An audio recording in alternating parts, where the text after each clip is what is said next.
Good evening.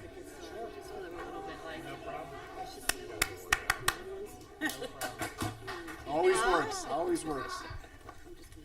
You like that? Welcome. I'm going to call the meeting of the Twinsburg Board of Education to order. This is Wednesday, November 15th, 2023 at 7 p.m. Ms. Rosnaya, will you call the roll, please? Mrs. Crawford? Here. Mr. Curtis? Here. Mrs. Davis? Here. Mrs. Travis? Here. Mr. Fowler? Here. In a moment, I'm going to ask you to stand and join me in the Pledge of Allegiance, but I'm going to ask you to remain standing. You may have seen the news. Our board, as many boards around Ohio, attend the Ohio School Board Association, and the Tuscarawas Valley School District had a tragedy. Many students come to these events to perform and participate and show the work that their district has done. And there was a tragedy with that school district as they were traveling to the conference. So I'm going to ask you to stand, join me in the Pledge of Allegiance, and then we'll have a moment of silence for Tuscarawas Valley School District. Thank you. I pledge allegiance to the flag of the United States of America and to the republic for which it stands, one nation, under God, indivisible, with liberty and justice for all.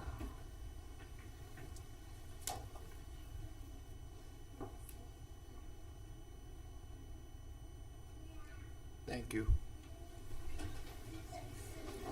We'll continue to keep the families and district staff of Tuscarawas in our hearts. Do we have any changes to the addendum or the agenda at all? No. All right. Again, I'm Rob Felber. This is the Twinsburg Board of Education meeting for Wednesday, November 15th, and I'm proud to be your president. I wanted to welcome the students, staff, and families from Wilcox Primary School, George G. Dodge Intermediate School, and Twinsburg High School. And I'm going to keep my report short and just thank the voters for their continued support in the recent emergency levy for the Twinsburg City School District. And with that, I'm going to turn the meeting over to Mrs. Powers for Superintendent's report. Thank you, Mr. Felber. Good evening, Board of Education. Good evening, board members-elect who are both here. Mrs. Egan and Mrs. Hamilton have both joined us tonight. And good evening to our community. It's great to see everybody here tonight. Before we get into too much of my script, I just wanted to expound a little bit on Mr. Felber's comments with regard to the tragedy on I-70 yesterday. You know, we were very touched by that because just the day prior, on Monday, we had our Great Expectations Show Choir, our Black History Club, student members, members of the Iceberg Club, and a member of an organization that helped to change the district calendar to celebrate the Eid holiday. So we had students with us at the OSBA conference on Monday. And so when the situation happened on Tuesday, you know, it just rings true that no matter what district you represent in Ohio or across the nation, you so want your students to come and go from events, have the time of their life. And I do believe that our students who were with us on Monday really did. It was a once-in-a-lifetime opportunity. And so we were really very touched by what happened. And we were all in Columbus yesterday at the conference when that was announced. And Mrs. Knisely's here tonight to represent Wilcox, but her husband was also there yesterday because her husband was being recognized as the Ohio Secondary Principal of the Year. And I don't think they got to do that yesterday for him. Because they closed the conference at 12:30, and rightly so because of what happened on I-70. But when something like that happens in a community, of course it brings the community together, but such sadness. And I was at our high school this morning, and I was so grateful to be with our kids and just be with the life that you feel when you're inside any of our buildings. And our hearts go out to the residents of Tusky Valley, and their lives will never be the same again. And we just offer them on our behalf all of our prayers and thoughts and support in any way that we can. And clearly, you know, it brings them together, and it brings us together with them in a kind of a different kind of way. But I think that we all can reach across the miles just to give them a virtual hug, because right now that's what they need. So I just wanted to say a little bit about that this evening too. So switching gears, I don't really, it's hard to switch gears, but you know, this past weekend, our Twinsburg High School Drama Club put on such a fantastic performance, and it's under the direction of Mr. Eric Neisel. And the neat thing about Mr. Neisel is that he's a graduate of Twinsburg High School in 2016. So he came back, he provided his wonderful leadership to our students who performed Rogues Gallery. And if you had a chance to see Rogues Gallery, it was just such a fun play, so many actors and actresses, and we just want to congratulate the students for doing just a tremendous job. And of course, congratulations to Mr. Neisel coming back home and sharing his love with the theater with our students in our community. So we're very grateful to him. Winter sports and the holiday concert season is just upon us. Check the district website. There is something happening every night of the week and over the weekends too. And it's just an exciting time here in our community. I hope that you have a chance to participate in some of the events that we have planned with our students. This evening, Board of Education, there will be 2 administrative reports. The first will be presented by our treasurer, Mrs. Julia Resnaya, and she will be talking about the 5-year forecast. And then the second will be the second part of our strategic plan update, and that'll be focusing on communications, culture and climate, and finance. Excuse me. A reminder, I guess I don't really have to remind anybody, but next week is going to be a different week here because we are off school for the entire week. So parents, if you haven't heard yet, maybe you have. So from Monday, November 20th until Friday, November 24th, right over that Thanksgiving holiday, the school district will be closed. And we hope that you and your family just have a wonderful time making memories together. And we thank our staff for the millions of ways that they support our students every single day. And I said this morning, and I really mean it. Miracles happen here every day, and it's because of the staff that supports our kids and the community that supports us. So thank you for that support. We want to congratulate Mrs. Egan and Mrs. Hamilton. Mrs. Egan, want to wave so everybody knows who you are? And I know Mrs. Hamilton is here. I saw her. There she is. Mrs. Hamilton and Mrs. Egan are our new 2 elected board members who will become officially members of the Board of Education in January. We thank you for stepping up, and we thank you for advocating on behalf of our school district and our students, and we look forward to working alongside both of you in support of our students. So this evening, we have a special presentation before we get to the school presentations. We have a wonderful, remarkable young man at R.B. Chamberlain Middle School.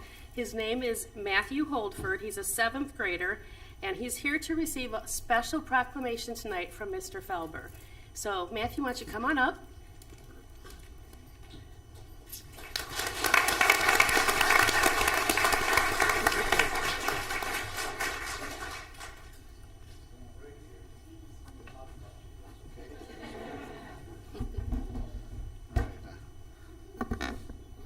This is a proclamation honoring Matthew Holford.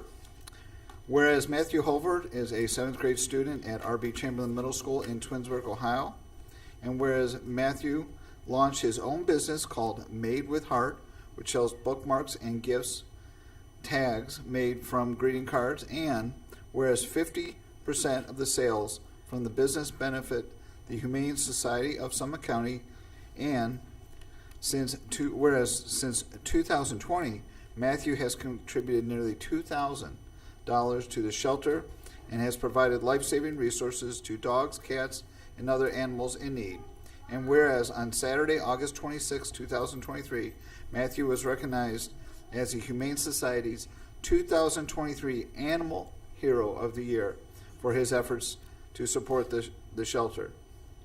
Now, therefore, be it resolved that we, Rob Felber, President of the Twinsburg Board of Education, and Catherine M. Powers, Superintendent of Twinsburg City Schools, do hereby honor Matthew Holford on his achievements and work with the Humane Society of Summit County and for being recognized as the Humane Society's 2023 Animal Hero of the Year. You want to say anything?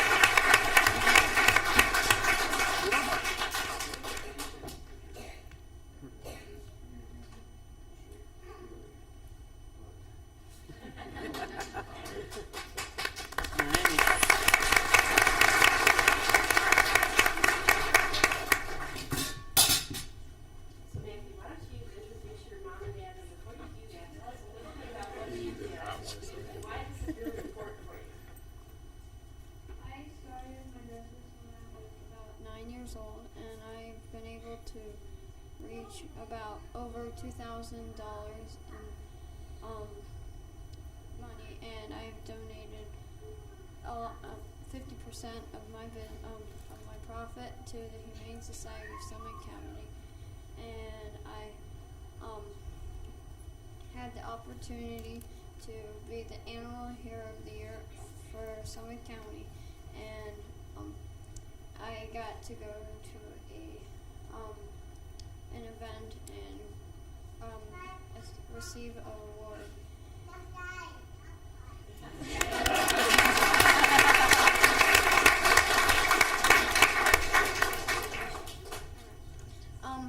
Tonight I have my brother Braden, my grandma and grandpa, my nana, my aunt and uncle and cousin Sophia, and I have my parents, my mom and dad.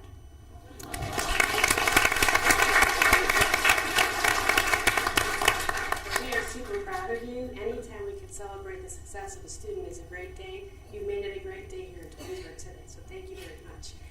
And I'm hoping that the family want to come forward and our Board of Education come on down, because we want to celebrate Matthew and his wonderful, wonderful work that he does in support of animals in our county, which is a great thing. So they're all going to come on and pose with you. Come on down, family.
We appreciate the Holford family for being here tonight, because really it's all about the success of our kids. So congratulations to Matt, and keep on doing what you're doing, because you're making a difference here in our school district and in our county, and we are tiger proud of you, very much so.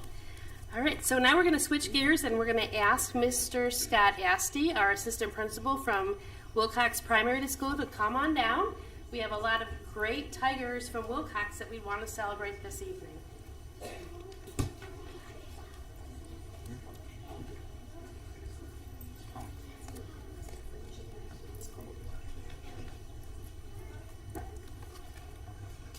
Good evening, Superintendent Powers, Board of Education, Twinsburg community. Thank you so much for coming out today. We're going to celebrate some awesome kiddos, and we call them Wilcox Rocks Award because Wilcox rocks because of that. From being respectful, kind, caring, and safe each and every day. So, boys and girls, when I call your name, you're going to come on up. If the teacher's here, you guys can come on up as well to give them some support. And I'm going to read about what their teacher said makes them rock. So, without further ado, first up is James Ballestero in Mrs. Payne's class. Come on up, James.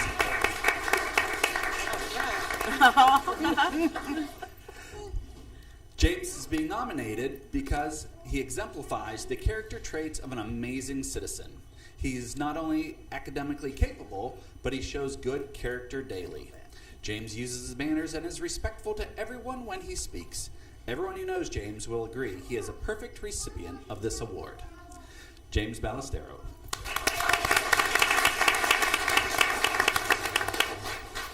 Next is Natalie Bahari, first grader in Mrs. Knisley's class. Natalie comes in every morning with a smile and ready to learn. She is kind and caring to the other students in her class and always willing to help out a friend. She loves learning and strives to do her best on everything. Mrs. Knisley is so happy that Natalie is in her classroom this year. Congratulations.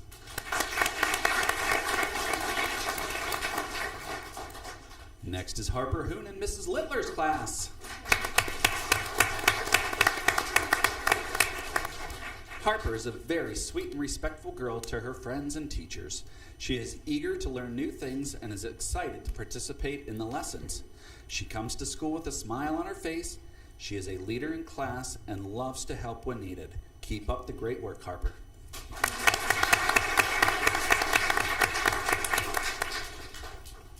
Next is Kaya McGuire in Mr. Scalero's class.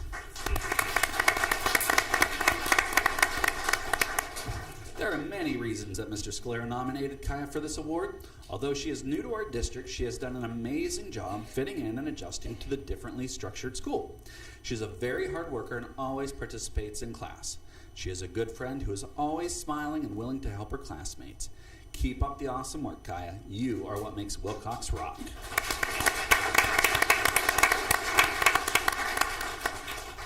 Our next student, we are going to recognize and celebrate virtually. He was ill and not able to come this evening, but Charlie Plank in Mrs. Browning's class. Charlie is responsible and respectful at all times. He comes into class, gets ready for work. He's excited to share during class morning discussions and offers answers in class. He is thoughtful and always kind and caring to those around him. He can always be counted on to be a helpful partner in shared activities. He is a superstar and helps Wilcox rock.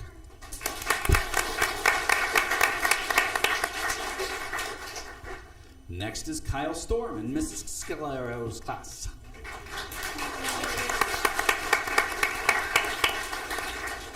Kyle comes to school every day prepared and ready to work hard and learn. She follows directions, raises her hand to participate, and always does her best work. She is kind to her friends and respectful to her teachers.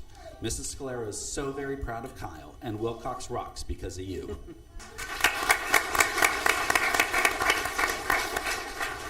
Next up is Kevin Adams in Mrs. Petrish's class.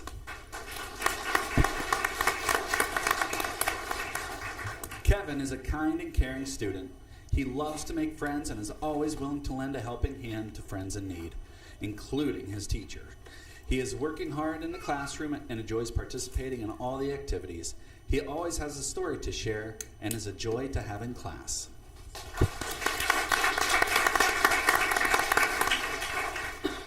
Next is Elsie Arnold in Mrs. Moore's class.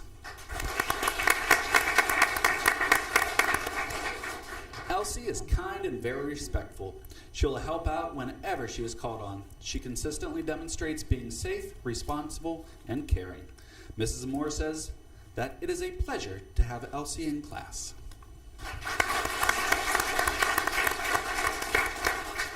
Next we have Tristan Noss in Mrs. Coon's class. Tristan is a great example of what it means to be an excellent student at Wilcox. He is very hardworking and always tries his best. Mrs. Coon is very proud of all that Tristan has done so far this year. He's a wonderful role model to the other students, and he's always kind and respectful.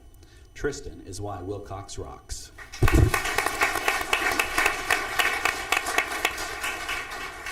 Next is Lily Liggett in Mrs. Iani's class.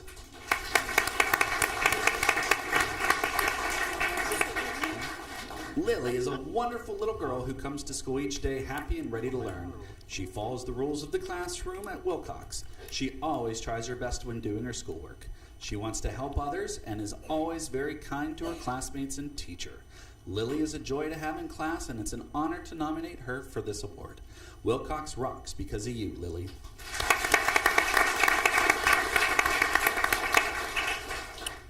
Next is a preschooler, Grayson McInnes, with Mrs. Farrow, Mrs. Hiley, and Mrs. Boyle.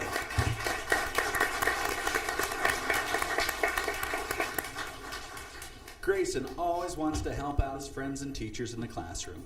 He will look to make sure everyone has what they need, that the other students understand the instructions, and that all kids are with the group. Grayson is a conscientious student who always puts forth his best effort. He is extremely loving and considers almost all the other students to be his best friend. Wilcox rocks because of you, Grayson.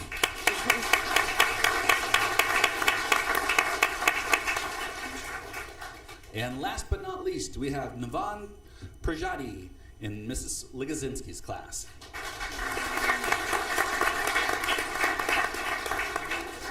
Wilcox rocks because of you, Navan.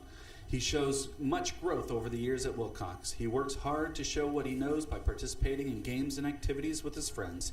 He greets his friends and teachers daily. He looks to make sure others are included in play and that they have what they need. He is a great leader in our class.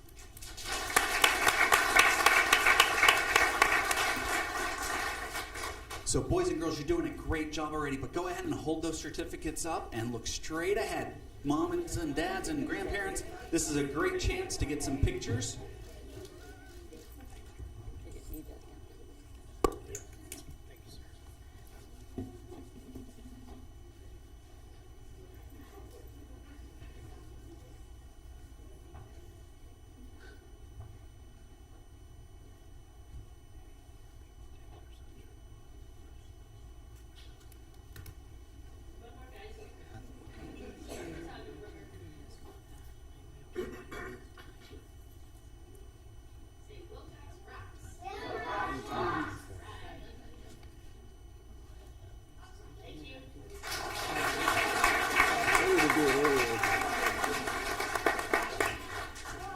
Boys and girls and families, thank you so much for coming out and celebrating with us today. If you guys want, you can make your way out, and Dodge families will make their way in. So, without further ado, Mr. Holland. Thank you. Very nice.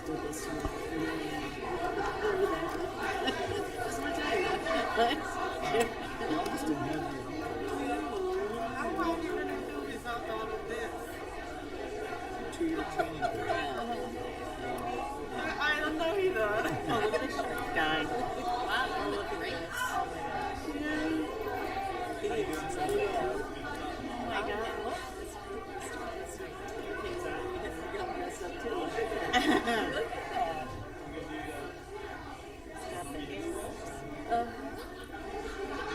Looking a little bit older than he was.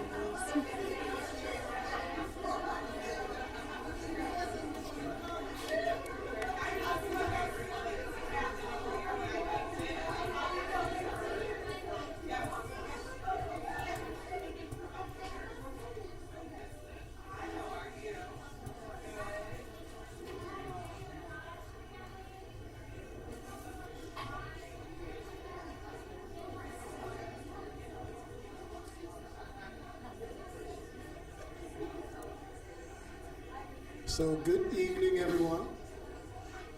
Want to thank our Board of Education and our superintendent for giving us the opportunity to celebrate some kids today. We have a thin group, but we have an excited presenter today, and he's ready to really impress you. Although his suit looks much better than mine, I hope you agree. Just a couple of quick highlights that are coming up. We got a couple days left before the long week off, but we are excited about our father-daughter event, which is this Friday. Thank you to our PTA for hosting this again. This, I believe, is our 9th year of the father-daughter dance, and so this year back at Dodge, we're really excited about the opportunity. I think we have around 400 registered for the father-daughter dance. And so it's going to be a really great event. So make sure you follow PTA on their Facebook, because I'm sure there'll be lots of pictures up there for that as well. So let's quickly move forward and celebrate our Students of the Month. And I'm going to turn it over to Ms. DeVille.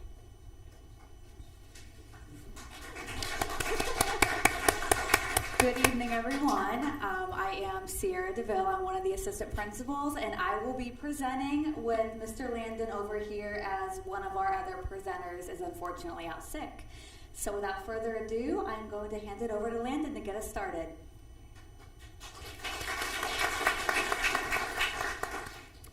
Good evening, Twinsburg families, Twinsburg staff, and Board of Education. My name is Landon Anderson, and I am a 6th grade student at Dodge. I am also a student council member. At our school, we pride ourselves on being respectful, responsible, and safe. Tonight, we are going to honor our fellow schoolmates who have been nominated as November Student of the Month. Tonight, not only will our November Student of the Month nominees receive a certificate of achievement, but we will also be rewarding them with 5 Tiger tickets each. Oh. This is really exciting because every Friday we do Tiger Ticket Friday, and all the tickets go in the raffles, and there will be a video drawing. Let's get started. Miss Yakubowski, 6th grade teacher, nominates Kendall Silverstein.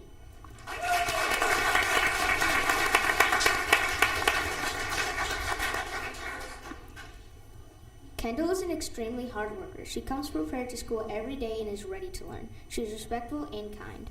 Kendall works well with others and follows school rules. She strives to do her best, asks questions when needed, and is open to take on new challenges. Awesome job, Kendall.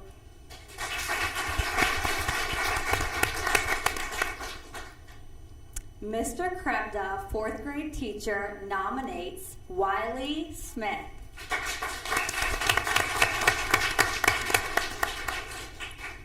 Wiley has shown exceptional effort and growth this year in the classroom and behaviorally. He is always so positive and a joy to have in class. Keep doing amazing things, Wiley.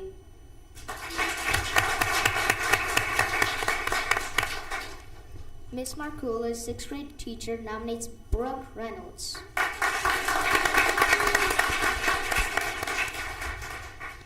Brooke is an extremely responsible, organized, and kind. She exemplifies our school expectations for being safe, responsible, and respectful. Brooke can frequently be seen taking any spare moment to read. Her love of reading permeates through our classroom. Brooke is a student her teachers can depend on through quiet leadership. Her hard work and dedication deserves to be recognized. Way to go, Brooke.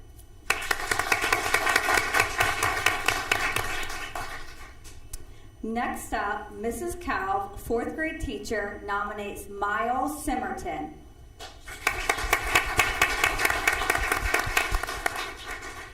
Miles shows responsible behavior, works well with the group, and shows appreciation for the efforts of his classmates. He is focused during classroom activities and willingly participates in class discussions. Keep up the good work, Miles. Mr. Pulaski, 6th grade teacher, nominates Abby Perez.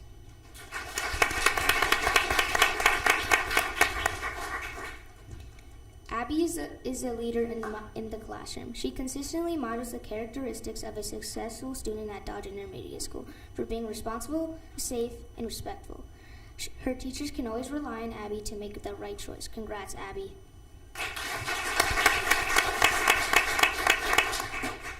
Next, Mrs. Bagnus, 4th grade teacher, nominates Juliana Junstrom.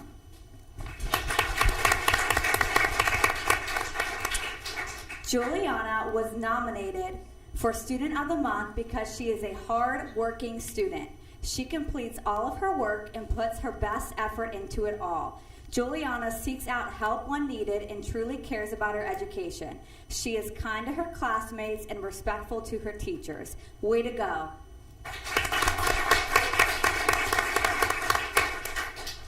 Miss Bauer, 4th grade teacher, nominates Skylar Bradley.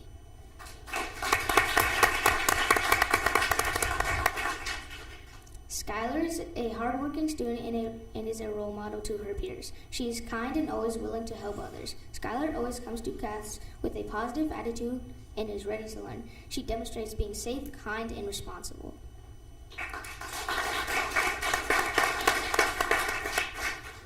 All right, at this time, Landon and I are going to reward you with your Tiger tickets.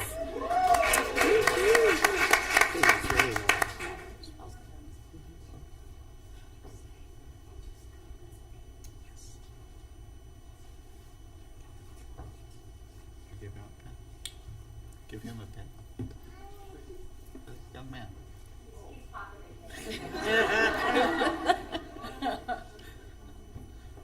What'd you think? What'd you think I meant?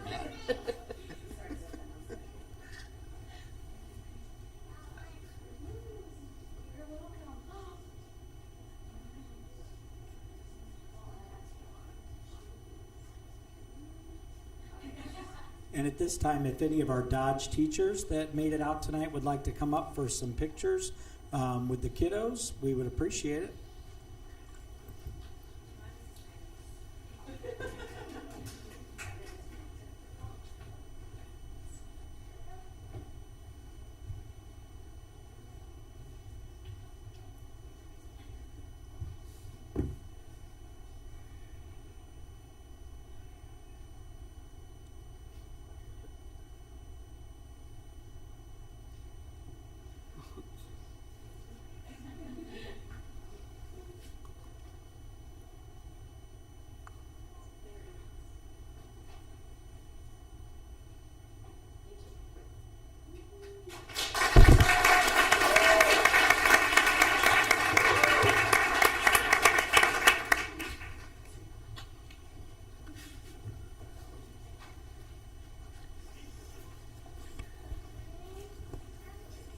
And at this time, we'll turn it over to Mrs. Hunt and the high school.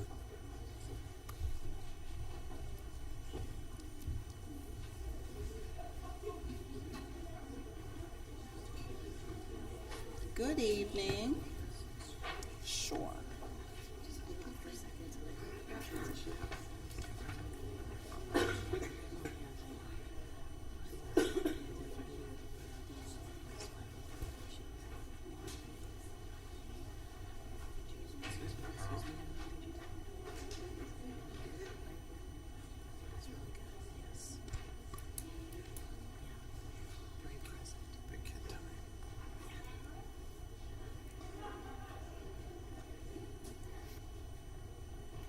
Good evening, board members, Superintendent Powers, Mrs.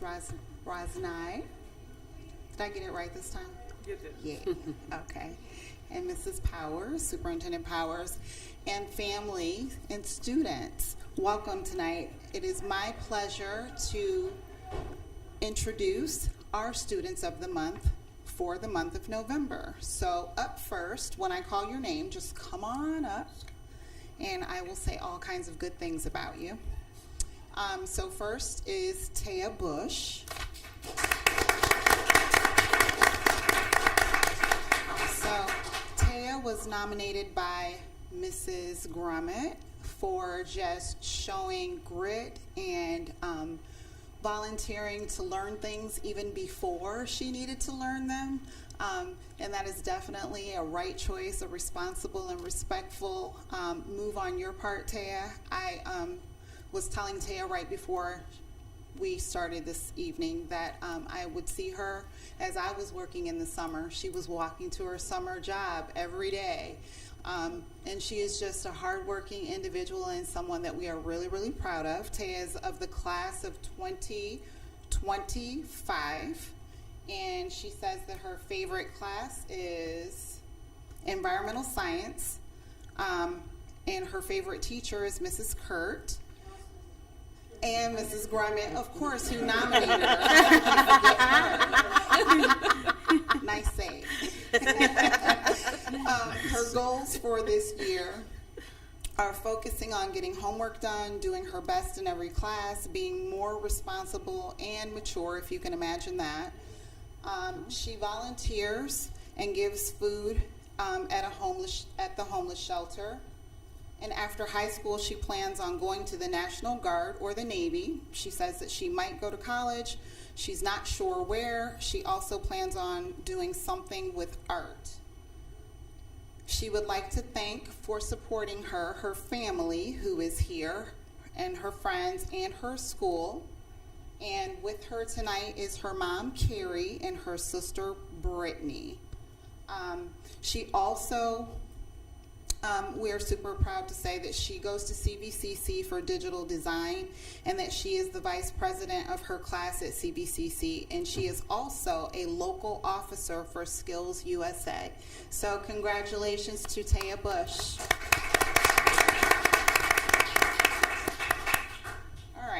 next, Cody Ellis.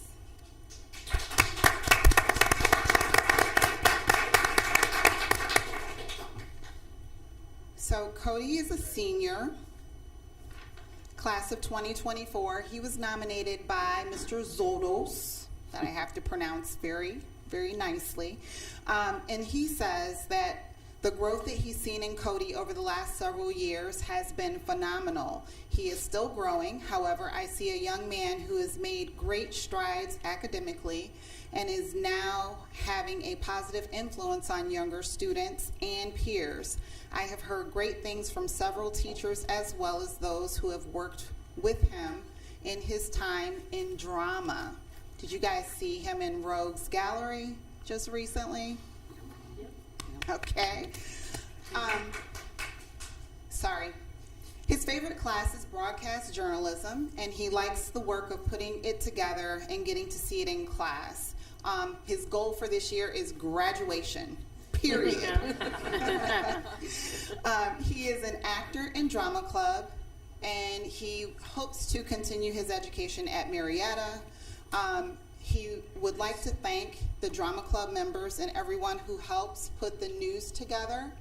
And here tonight with him is his mom, Melanie Harwood, and his father, Matthew Harwood. And congratulations to Cody. And then last but not least, Sarah Turrentine.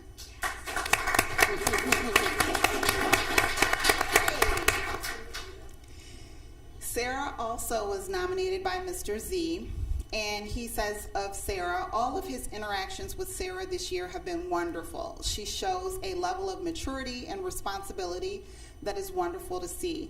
As she looks to her future plans and goals, she is giving it a lot of careful thought and consideration, being of the class of 2024, and she has been giving her college application process careful attention, weighing her options, and trying to make responsible long-term decisions. Sarah says that her favorite class, teacher, and time of the day is English. She says, this year I only attend 2 classes at THS. While I have an abundant appreciation for both of her teachers and co-teachers in her classes, she would have to say that her favorite class is Black Literature and English. I learned so much in this class that I would have never thought I would. This class is very different and fun. Mrs. Pinckney incorporates many different ways of learning, and it makes it so much more enjoyable. This year, she hopes to make straight A's that she has gotten so far, as well as to use her new knowledge to help her pick a college that is a perfect fit. As of right now, she is in MSU and the Black History Club. Her vision for herself is that she hopes to go to a good college and get her bachelor's in science so that she can continue in the healthcare field. This could lead her into her dream job of being an ultrasonographer. She would like to thank her teachers, Mrs. Manley and Mrs. Pinckney, as well as her closest family, friends, and boyfriend, who are all here to support her. Her mom, Terry, Nana Patty, and Aunt Lori, and who could forget the significant other, boyfriend, and alumni, Joshua Settles. Congratulations, Sarah, Cody. Congratulations, Sarah, Cody, and Taya. Thank you for being awesome students.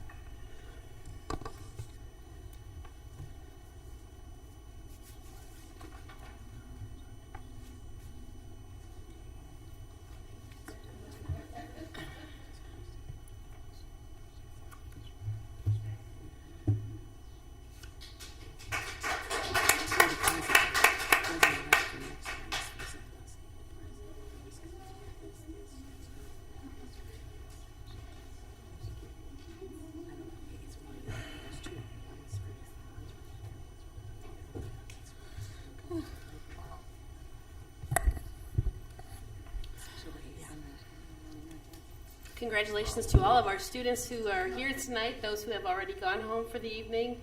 And we're very tiger proud of each and every one of you and continue on the road of success. Thank you. Mr. Felber, that concludes my report for this evening. Thank you, Superintendent. Do we have any committee reports? All right. Ms. Rosnaya, our 5-year forecast. Do any? Am I good here? Yeah, you're good to go. Oh, you want to do it? Yeah, absolutely. You can do it from there. Good evening, everyone. It is my pleasure to present the 5-year forecast tonight as required by Ohio Revised Code twice a year. And this is the one that's due by November 30th. And then we do an update to it every year in May by end of the May. We need the slide to move by one. We're moving slides. Thank you. The 5-year forecast is only including general funds of the district, which are our operating monies for keeping up with usual expenditures. So I would just like to clarify to those that might be confused, permanent improvement money is not included in the forecast. Additional state funding such as title funds that we get are not included in the forecast. Federal funds, for example, the ESSER monies that we had over the last 3 years are not part of the forecast. They're not required to be included. The purpose of the forecast is to give an idea to the board and the community, the administration of the school district, of where we are at current point in time compared to the prior 3 years, and also a projection of where we see ourselves to be financially in 5 years down the road. The forecast usually is used for the 412 certificate, and the 412 certificate is usually the highest concern at the time of negotiations when the board president, the superintendent, and myself are required to sign off on the certificate, meaning that any changes that we make to our payroll, our benefits, any costs that will be increasing in the upcoming years, we do have enough funds to going down 5 years to cover them.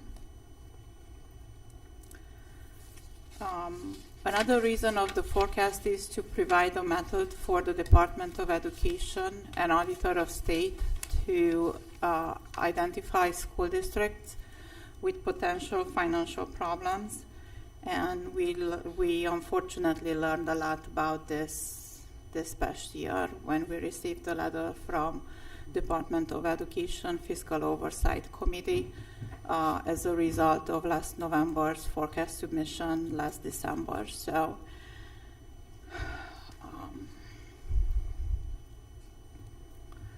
before we get to the numbers, I would just like to explain that the forecast includes 3 actual fiscal years information based on the numbers from the end of closing the fiscal year on June 30th. So those are the numbers that are final, that are set, that we know.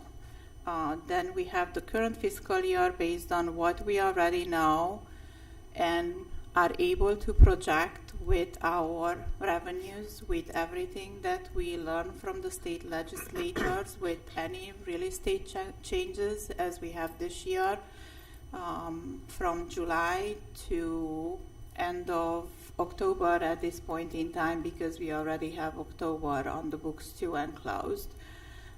So the 4 months from this fiscal year basically give us a good idea to where we project ourselves to be this year. And then the future 4 years in the forecast, they're based on trends, prior year trends, and information that's available to us at this point in time. And usually those will be the ones that are changing the most. Usually current fiscal year, next year, we are pretty close on it. We know most of what we can expect, but year 3, 4, and 5 usually is the most changes that we don't have control over. So forecast is not really telling us a lot, and this is why I would like to underline and ask everybody who looks at the numbers in the forecast, please read the assumptions. I will post the notes and the assumptions with it, because without them, it doesn't really mean a lot, because those are the factors that were considered when putting together the numbers.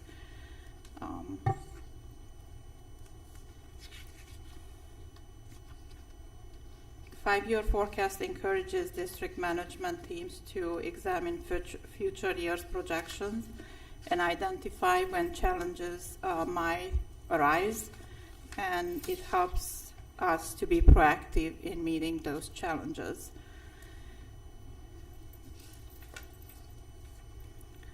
How the five-year forecast is built, it has two major sections. The top part is the revenues, and the bottom part is our expenditures.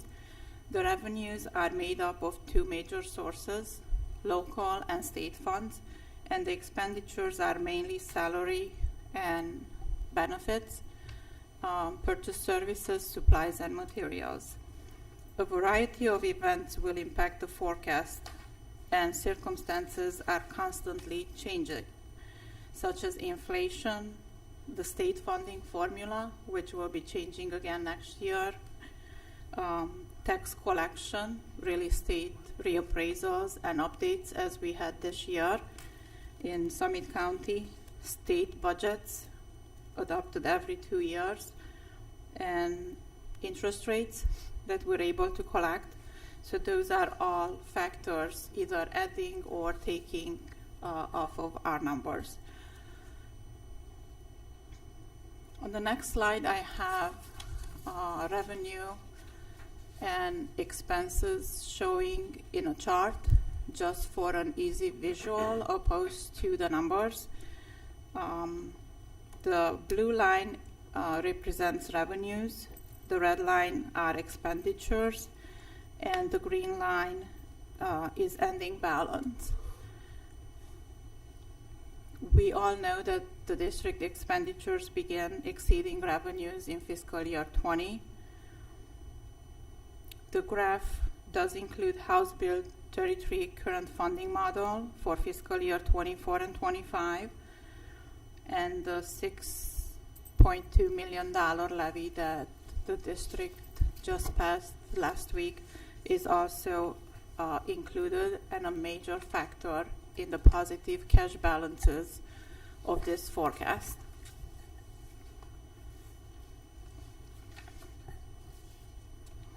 So what brought us to this positive cash balance through the entire 5 years of this forecast?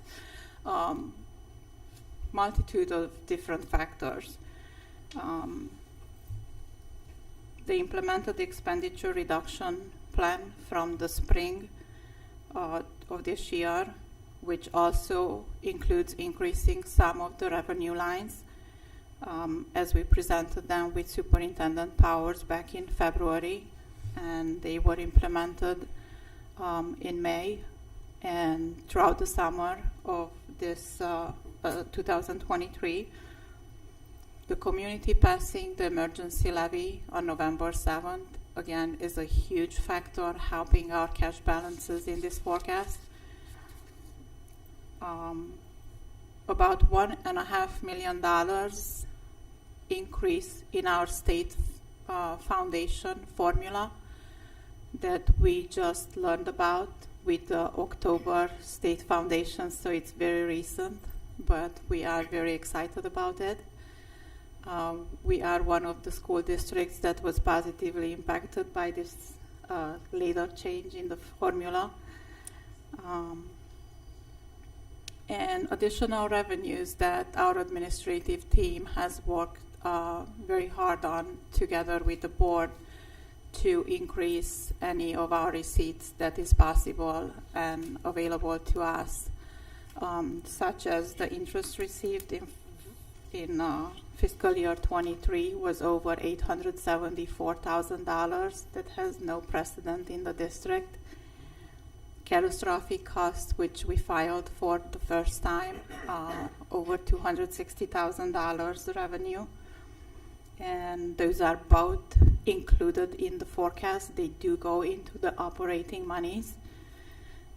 And while the safety grants that the business manager worked on going after are not part of the forecast yet, we do have to mention here that we're working very hard to get every penny possibly in the door, because that $500,000 saves us monies in our permanent improvement money. So we are just very excited for every single little thing. But those are the factors that help us with the current forecast, a positive cash balance.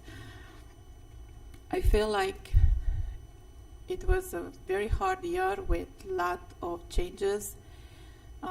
It was also my first year in the district, but I feel very positive about every step that we took with the board and administration to reduce expenditures, increase revenues wherever there is an opportunity. The increase in the state foundation, that was, of course, out of our control, and the support of the community and the hard work of the Blue Ribbon Committee.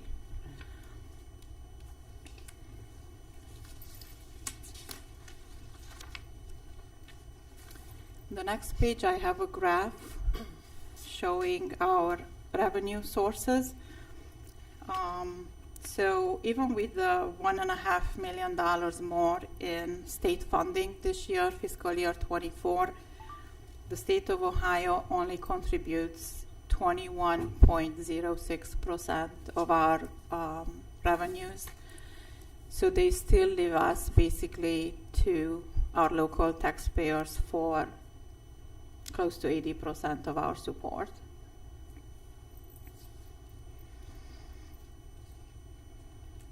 The next graph is our ending cash balance, including the new levy. So what's our requirement on all different levels? 30 to 60-day cash balance is a responsible and recommended target to each fiscal year. Since we spend about $5.5 million every month, the $10 million mark is basically mostly enough for our 60-day functioning.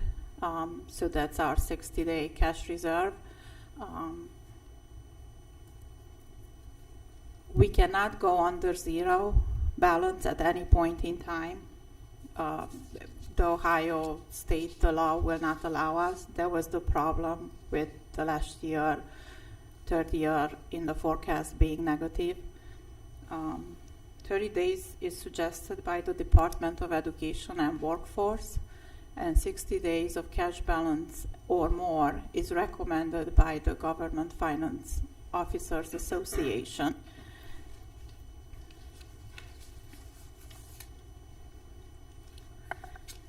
What have been our challenges to our operating funds? The biggest item that hit our school district, and we talked about this a lot in the past, is tangible personal property tax reimbursement that was faded out last year. So last year, the district received $633,610. When we compare that to what we received in fiscal year 15, was $6.6 million. There was the tenth of it, and now it's completely gone. And as it was fading out in fiscal year 19, we only had $3.1 million. So we can just see over the years how it is a huge impact of our cash balances. And it totals to about $24 million since we started losing on this reimbursement. So we can, I just wanted to underline that we cannot forget that that's a main cause of us having to work very hard to see where we can make those funds up from different source. The payroll cost, benefits, and all other costs due to the high inflation rate that we have seen in the last 2 years.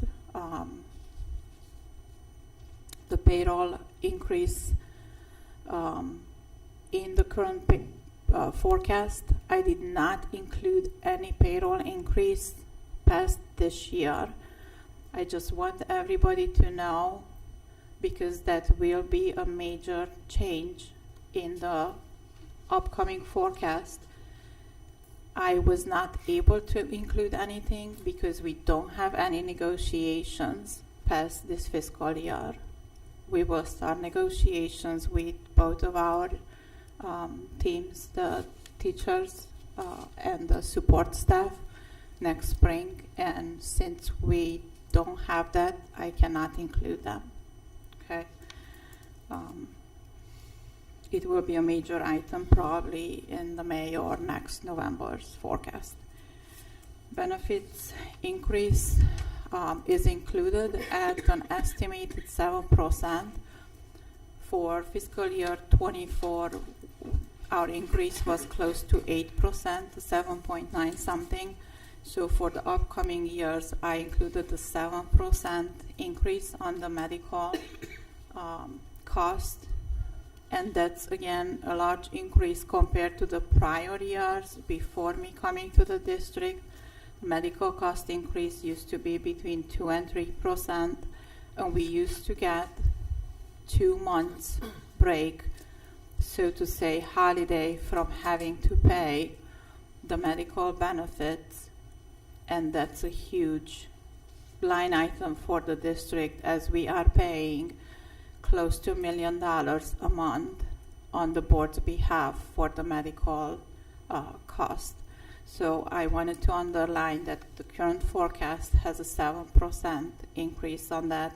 I think it's fairly close to where we see the trend to be going.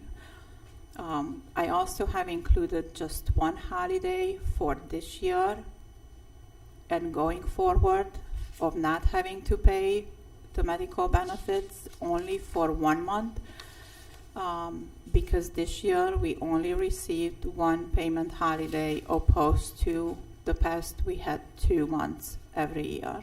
Okay. And those are never guaranteed.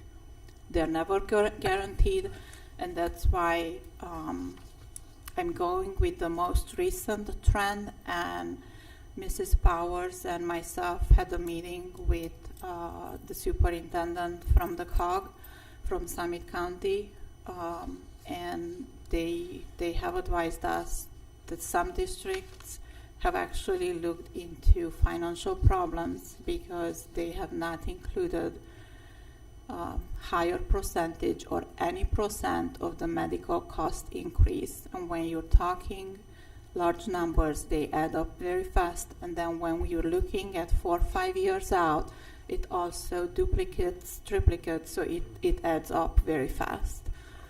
So I think it is in this forecast where we project it to be, hopefully.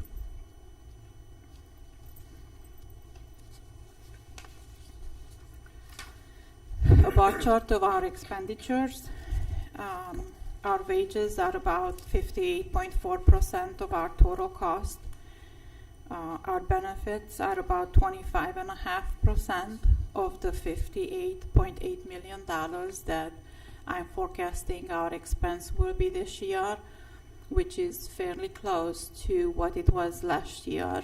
And that's a result of the major items that we did, expenditure reduction cost. That's a factor in that. So our wages are not going up by too much because we cut back on them. So we're basically staying where we were last year, mostly, given that we did have a 2% pay increase, and we also have step increases. So everything balances out to about the same, little more as last year. Our wages plus benefits, the two of them, total to close to 84% of our total expenses. We should probably work on having them around 80%. That would be ideal, 80 and under. We are at 84, close to 84% right now.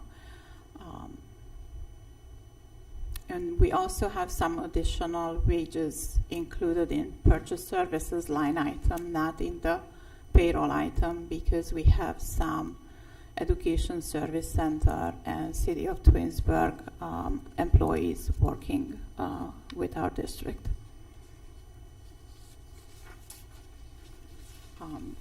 I didn't talk about our services and materials. Our purchase services are only about 12% of our total cost, and everything else is much less.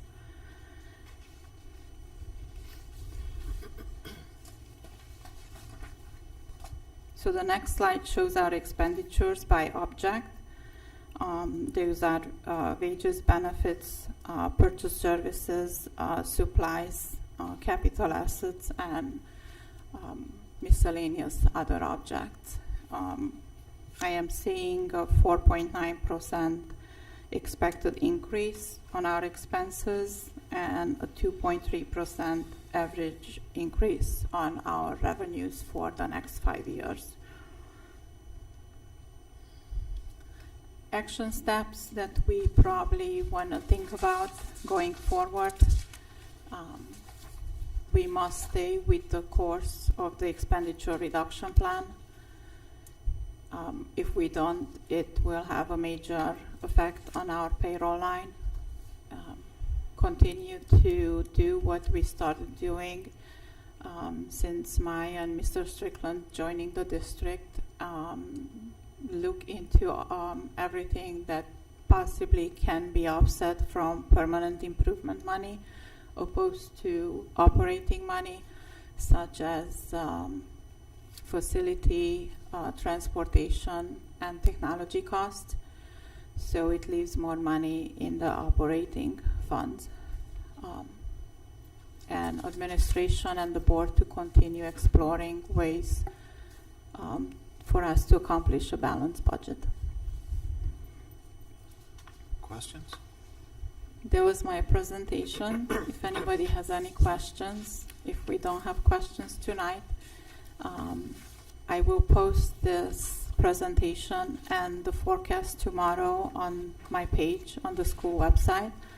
And any community members who have any questions regarding this or any staff members, I'll be happy to answer to them. Thank you. I wanted to draw attention to what you and the Finance Committee discussed early on, almost a year ago, was the interest earnings as well as the catastrophic. That was nearly $1 million. That's correct. So that, if you got your money in a low interest account, get it somewhere else because they may still keep going up, and that was a good benefit. While we don't reap benefits when it comes to inflation, that was helpful to change investment companies.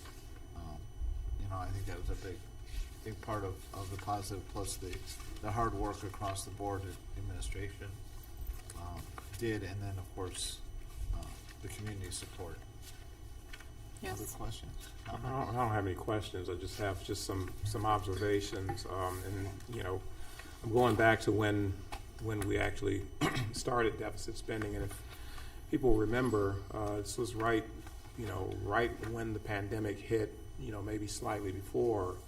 But there are a number of things that impacted us financially in a significant way. One, we were operating 2 districts at one time. that costs a lot of money to spread people across buildings and then put people, online. We did some things relative to staffing to make that happen. That was a significant increase in our expenditures. Additionally, if you remember, when everything shut down, there were issues with supply chain, which dramatically increased anything you can think of in the way of purchasing. And those are things that we weren't able to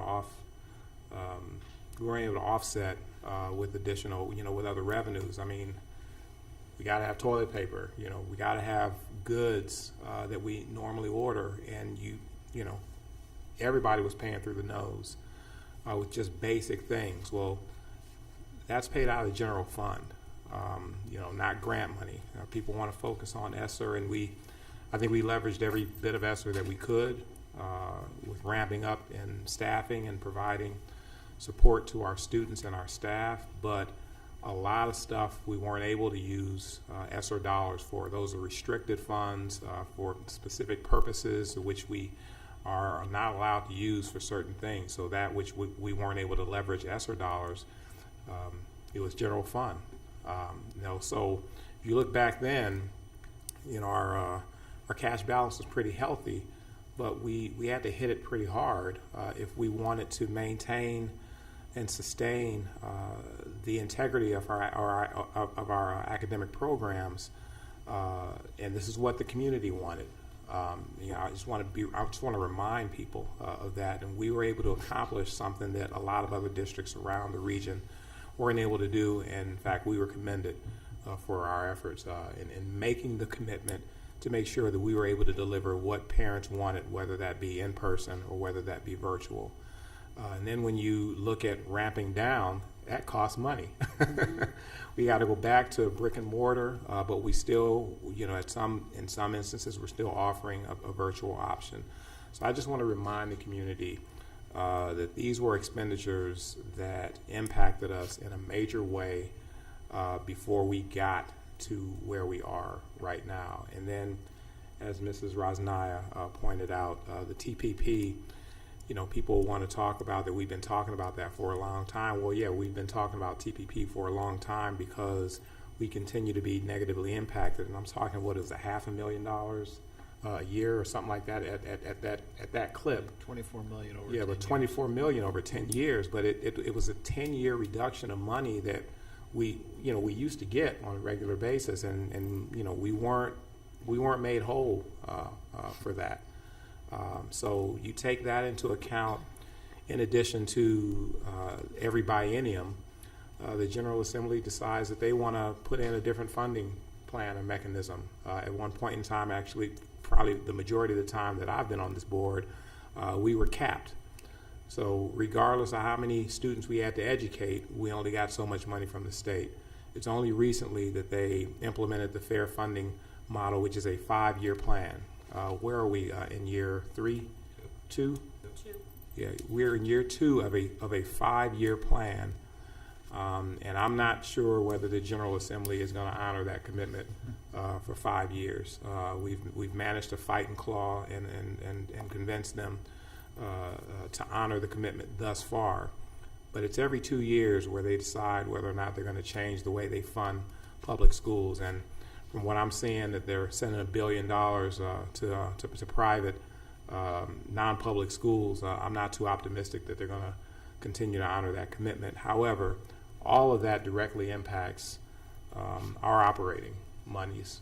If you saw the ratio between what we get from the state and what we get from the taxpayers, this has to do with what the Ohio Supreme Court has deemed unconstitutional. I don't know how many times. It's been 20 years since that ruling, but I'll continue to say that the way that public schools are funded is too heavily reliant on property taxes. Mm-hmm.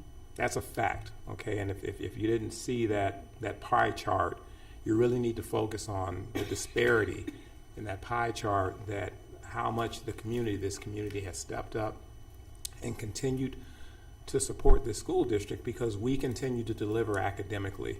Our kids continue to flourish. They continue to do well. Our graduation rate is through the roof. Our kids do well when they graduate from Twinsburg High School.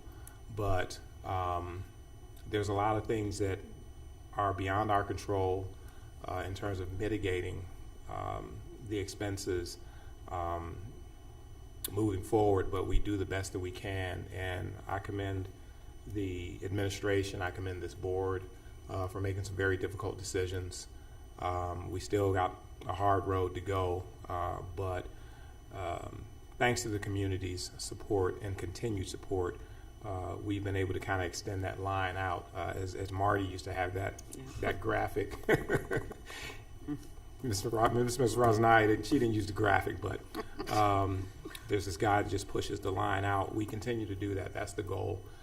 So I appreciate the forecast. I appreciate all of everyone's efforts, but it's going to be a constant fight to continue to make sure that our cash balance remains such that it allows us to continue to provide the very best in academics and extracurriculars that we've been able to do thus far. And Mark, you mentioned the funding formula and the mess that is sometimes, and we bring this up often as well. But I'm gonna repeat it again. The state very often is putting making demands on us and mandating that we do non-funded mandates, certain things for our students, and these are beneficial, great things for our students. But then they say, okay, this is what you need to do, and good luck. Figure out how you're going to do it. And we figure out how we're going to do it and do our best for our students. But it is worth mentioning that there are things that we have to do that we are legally obligated to do, mandated to do by the state, but they many times just do not provide us with any funds or guidance or anything on that. So mentioning that again. All right. Further comments? All right. Superintendent Powers and team. Thank you, Ms. Rosenau. Thank you. Thank you. Great Thank job. you. Excellent job. Board of Education, the second administrative report tonight is part 2 of our strategic plan update for quarter 1. Last time we focused on 21st century teaching and learning and safety and on facilities. Tonight we're going to talk a little bit more in depth about culture, climate, about communications in our district, and also about finance. We'll have Mrs. Resnaya back up in a little bit. But first, Mr. Bandiera is going to talk a little bit about our culture, climate efforts here in the school district. Good evening, Mr. Bandiera. Good evening, Superintendent Powers. Good evening, board members. First off, I want to thank most of you for attending our presentation at OSBA the other day. Thank you for your attendance of that, and it was great to see so many of you down there. As we talked about our culture and climate, we have 3 main points or action steps that we're working on this year under that. The first one focuses on our interventions and supports through social emotional learning curriculum. Our second one focuses on that equity piece where we want all of our students and staff to feel included in that positive sense of belonging, that common theme we have this year. And then the third one is focused on our multi-tiered systems of support. As we talked about previously before, that umbrella that talks about both the academic and behavioral side of things where we want to support our students across the board. So jumping into that, I'm going to start with some of that social emotional learning curriculum, and one of those requirements you were just talking about from the state. One of the first things we talk about is under House Bill 123. House Bill 123 was titled the Save Our Students Act, and that's where schools are required to provide suicide awareness and prevention training and to our students. We do this. We were able to partner last year with Life Act. Life Act is an agency that's well known across Ohio for providing this specific curriculum to students and this programming for our students.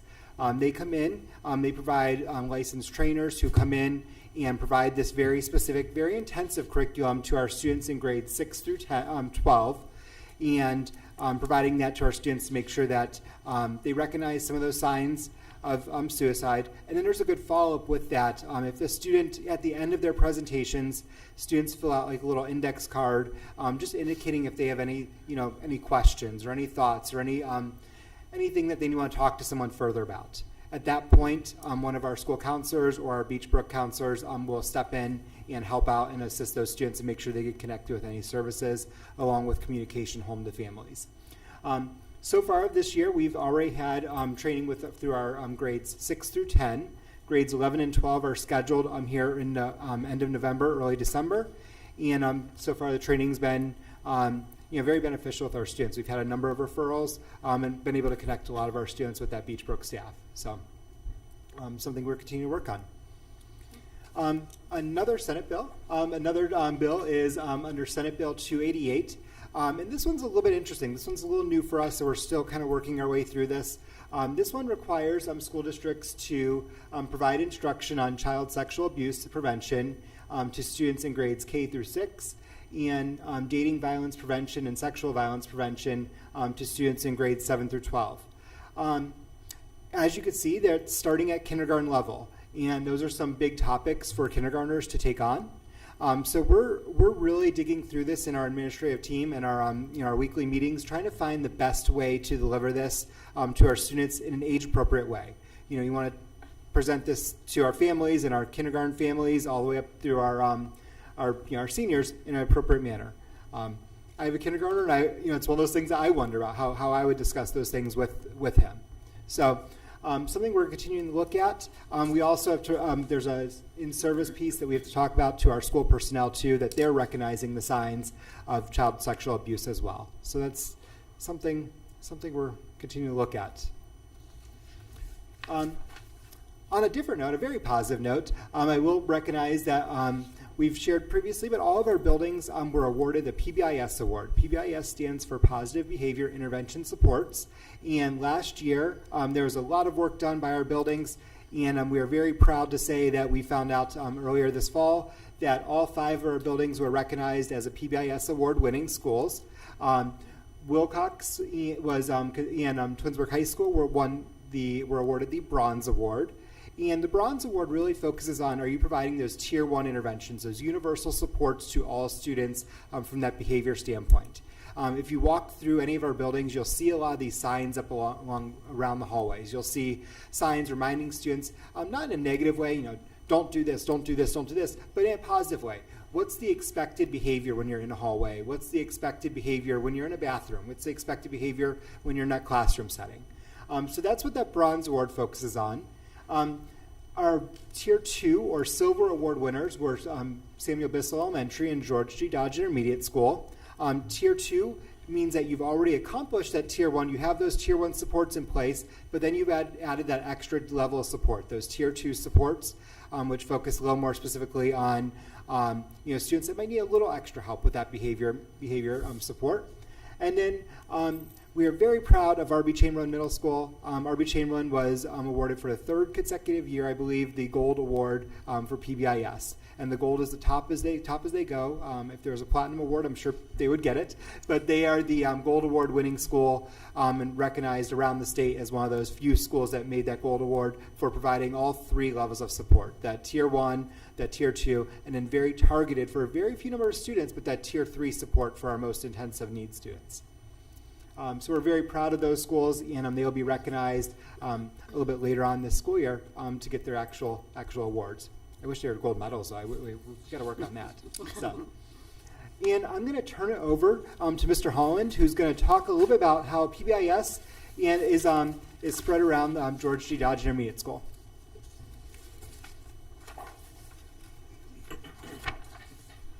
Good evening, everyone. Once again, thank you, Mr. Bandera, for turning it over to us. So I wanted to talk a little bit about what it looks like at Dodge for PBIS, that positive behavior interventions and supports, key being the positive. How do we help kids in a positive way take some ownership in the choices that they're making day to day? And so focusing on the positive is really important because it's not a punitive measure. It's about teaching kids what the expectations are and teaching kids how to process through their school day. And so some of the things that you'll see this year from us are our Tiger tickets, which we're really proud about. And so each Friday, we draw tickets for the students who have earned them. And they're really excited about the ticket process and a lot of different awards. And you'll see a little bit about that tonight from themselves and hear from them themselves. From this picture, though, I want to focus on the fact that from last year at this point to this year at this point, through our PBIS initiatives, we are down 38% in student behavior.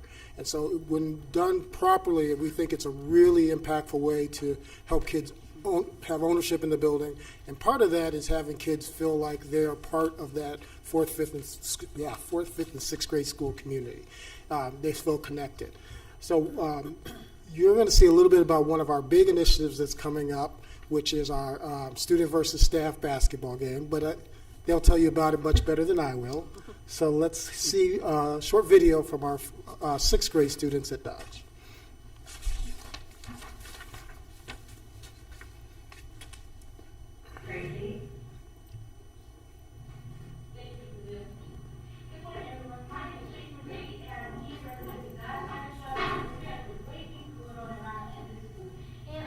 Take the opportunity and time to interview some amazing students here at Dodge. Let's take a look out in the hallway.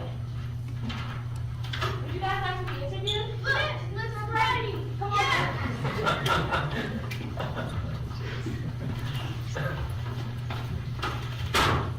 As you know, Dodge was just awarded a silver PBIS award. How do you feel about the Tiger tickets and how has it changed your behavior? And shaped my behavior. Wait, can you re-ask that question, please? How do you feel about the Tiger tickets and how has it changed your behavior? Oh, I just like the Tiger tickets make you feel good. Like when you get one, make you feel good, and it changed my behavior a lot. Just wanted to get one. Okay. How did it make you feel about Tiger tickets and how has it changed your behavior? I think it's like really improved over like the years. I think people are trying to get them a lot. Everybody, students gather around in their rooms to watch Tiger Ticket Friday video drawings. Jake, have you been a winner at the school yet?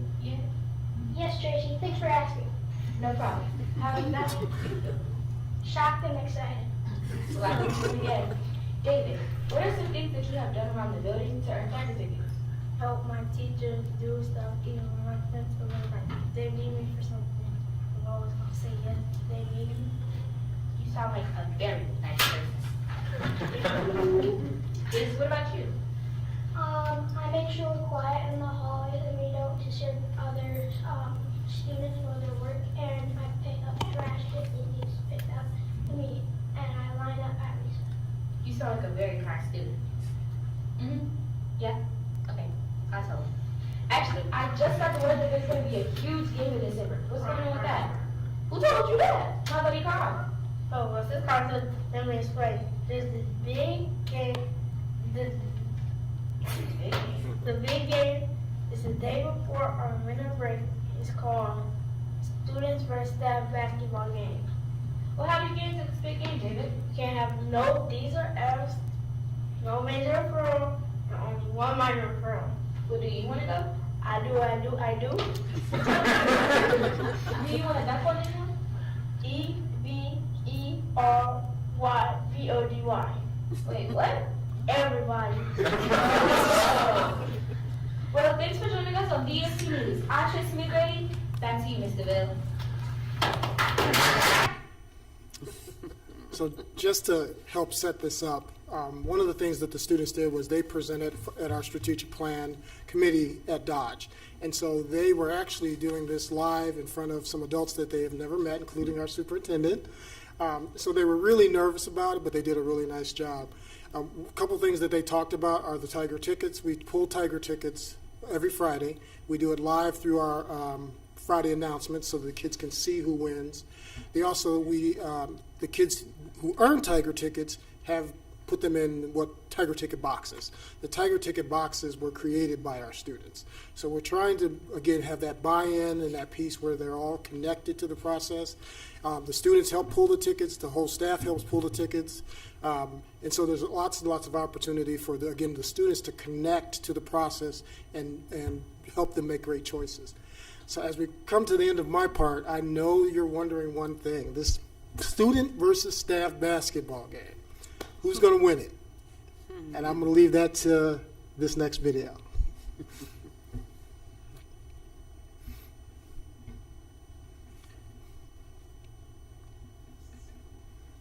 Everybody get up, it's time to slam now. We got the real jam going down. Welcome to the Space Jam. Get your chance, do your dance at the Space Jam.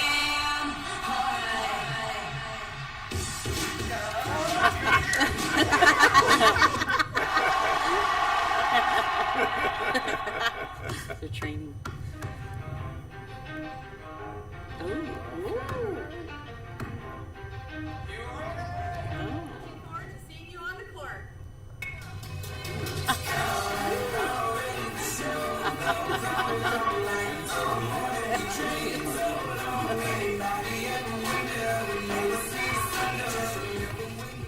Teachers by a million.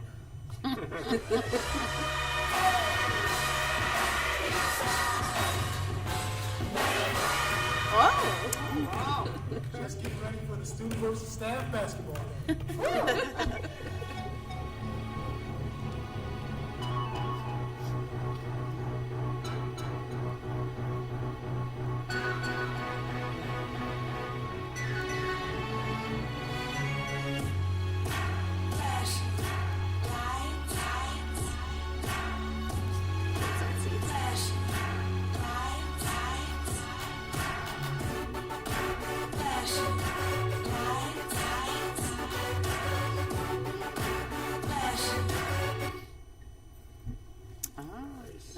So I'm going to close out by saying, let's go on the staff. Mr.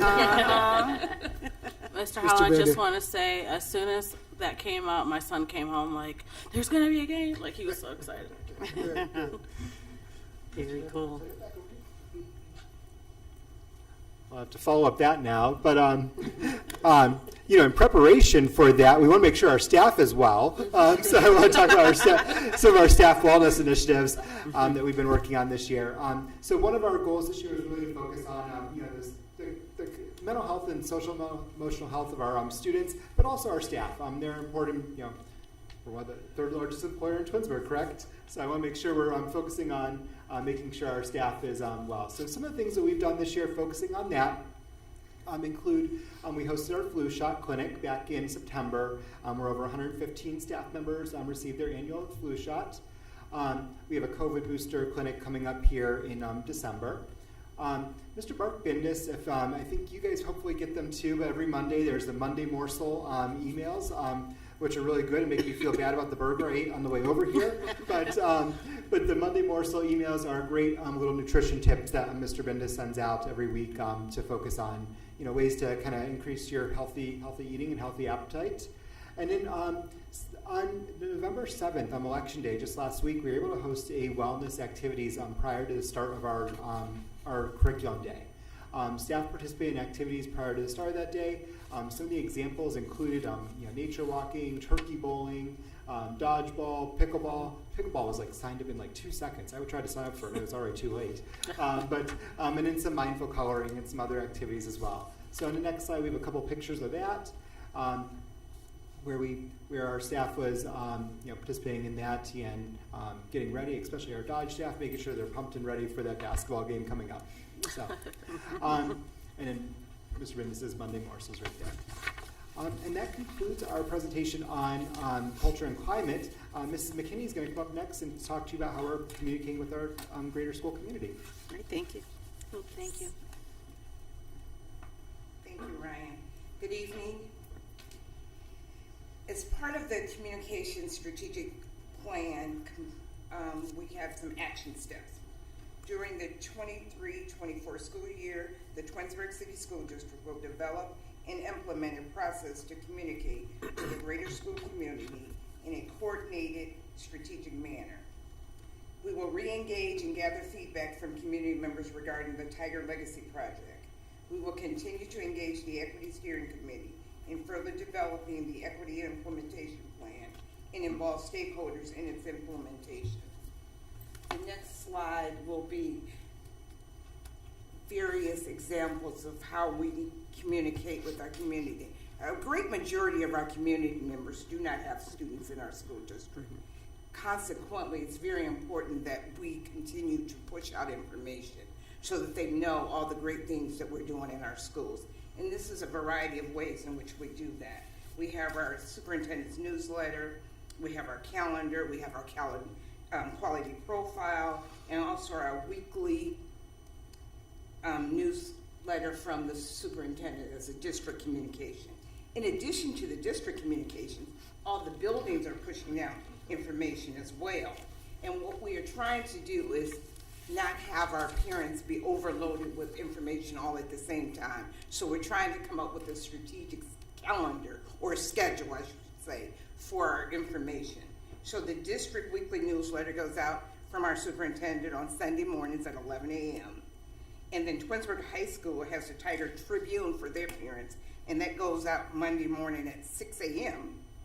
And then Bissell has a newsletter, not on a regular basis, but on an as-needed basis, and they will start sending out their newsletter on Tuesdays when they need to send one out.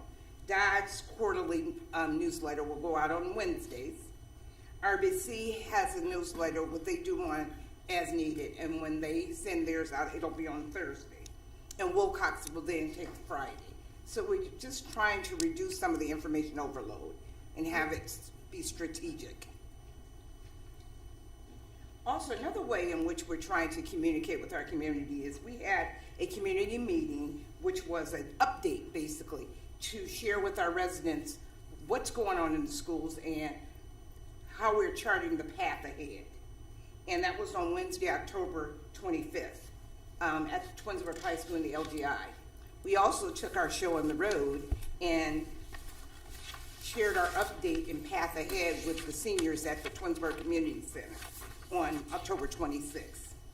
So those are some of the ways in which we try to continue to communicate with our residents, because there's a lot of good things going on in our schools, and we need to know that. And if they don't have children in the schools, they may not get that information if we don't push it out. So at this time, I'd like to turn it over to Ms. Hunt so that she can talk about communication at Twinsburg High School. Thank you. Good evening. So I'll just talk a little bit about the THS Tiger Tribune, which is the communication that is specifically for families in the district. There really are two goals. It's really that first tenet of the strategic plan for communication, that first bullet point that talks about it being, the communication being both coordinated and strategic. And so in the vein of it being coordinated, one of the things that I do is I try to coordinate as much as possible the contributions and the people that pull into and pour into the Tribune. So teachers, if they need to put something in there, they communicate that with me. One of those examples is Casey Kirtley, who runs the yearbook, and so this year he said that he has had the most pre-sale yearbooks ever, and so every week he's sending me thank you notes, and the kids from yearbook are sending me thank you notes, and it really is my pleasure. I mean, part of the purpose is to just bring everybody together, right? So also I get contributions from both PTA and PTA Council, when they had their Moms Initiative, the Reflections Initiative. Those things were in the Tribune being publicized. Curriculum and technology also plays a part with testing information on Chromebooks, the career flyer, where we offer the opportunity for the community to give back and be a part of that, so that we have lots of people that are connected to the career fair that will be coming up early next year. The guidance department is focused on academics and social emotional things. Beachbrook also pours into it. They had something in it, I think, just this past week for talking to your children about violent and traumatic events, and the importance of that and how you do that as a parent. And so then the other piece is about it being strategic. It goes out every Monday at 6 a.m., right? That's the strategy of it. And while I'm getting ready, the final little things, my iPad is ding, ding, ding, because every time, you get 100 opens, you get 250 opens, I kind of see that and hear it actively as I'm getting ready on Monday mornings. And then over the course of the week, it just kind of grows. So at the low end, I've had as many as, 700 opens, which, we have about 1,300 kids in the building, so that's pretty good readership. And at the high end, people are reading it not once, but twice. They're going back in. And at the high end, you can see I've had as many as 2,200 plus. And I think that was the homecoming issue, where people were going back and looking at the pictures. Because the other part of it is, trying to invite the community in. Parents don't always get a chance to see what their kids are doing in school. But with, the pictures and, going to the games and including all of those things in there, they get an opportunity to kind of see what it's like during a spirit week when the halls are decorated and the freshmen are, competing against the seniors to try and, have the best decorations. What pep rallies are like. And I'm still learning, right? So I'm figuring out that you can actually connect Twitter to it and they can see videos from the pep rally. So it really is just a way to partner with the community.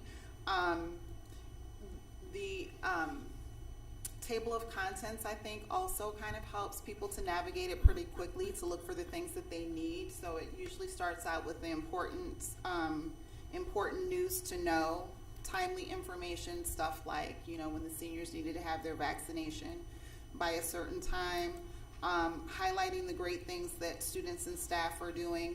There also, as far as strategy is concerned, is the club spotlight, because we're focused this year on increasing the belonging. When students feel connected to things, then they are able to be more successful because they feel like they have a place, and it brings about a feeling of safety and confidence. And so we started to, I think a few weeks in, realize, this would be a nice way to spotlight the clubs and the great things that kids are doing. So we've already spotlighted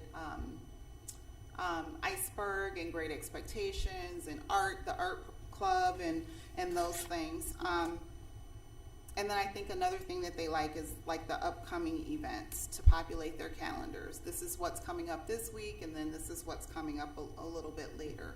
So overall, I think that parents have been really receptive, and I've gotten lots of positive feedback regarding the communication from the high school. So thank you. I think Ms. McKinney will wrap up.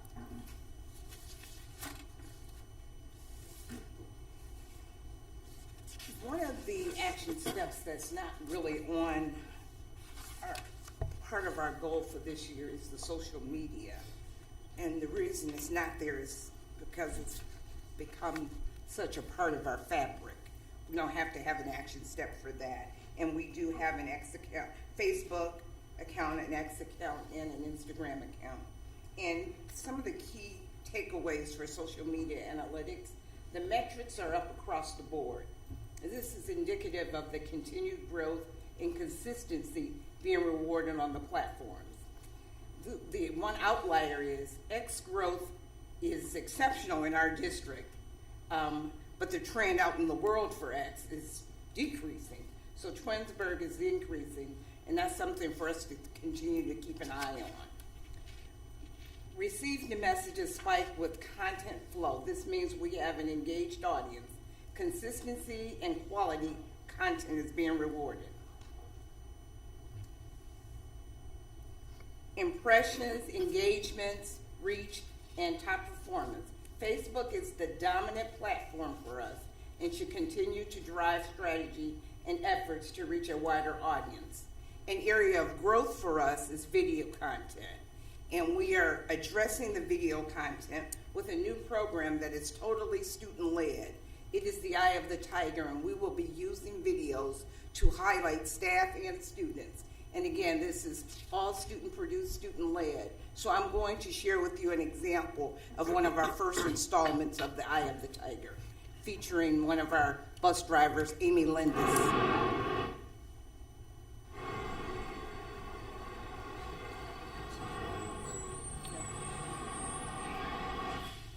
Bus safety is something all bus drivers and students need to know. And this is how Twinsburg bus driver Miss Lindas demonstrates it. Miss Lindas has been a bus driver for many years. She awards her students with special awards for their good behavior. I was actually having problems with getting my kids to follow the safety rules, so I came up with a little badge that would reward them for doing good behavior and doing what the bus safety rules were. And I took it and I hung it actually from right here. I just hung one, and this is the badge. And the kids started asking about it. And I said, oh, to get one of these, there are 4 things that you need to do, which is to sit with your book bag in your lap, talk quietly, no eating or drinking, and keep your hands to yourself. And it just started to just trickle on down. We got one person to do it, and the next person wanted a badge, so they started doing it, and so on and so forth. After one student got an award, the others started to follow. Students can get these awards by following the bus safety rules. After this badge, and you get everything accomplished that's on the inside of the bus, of those 4 safety rules, then we move to the outside of the bus, and we work on teaching them with their parent how to cross the street.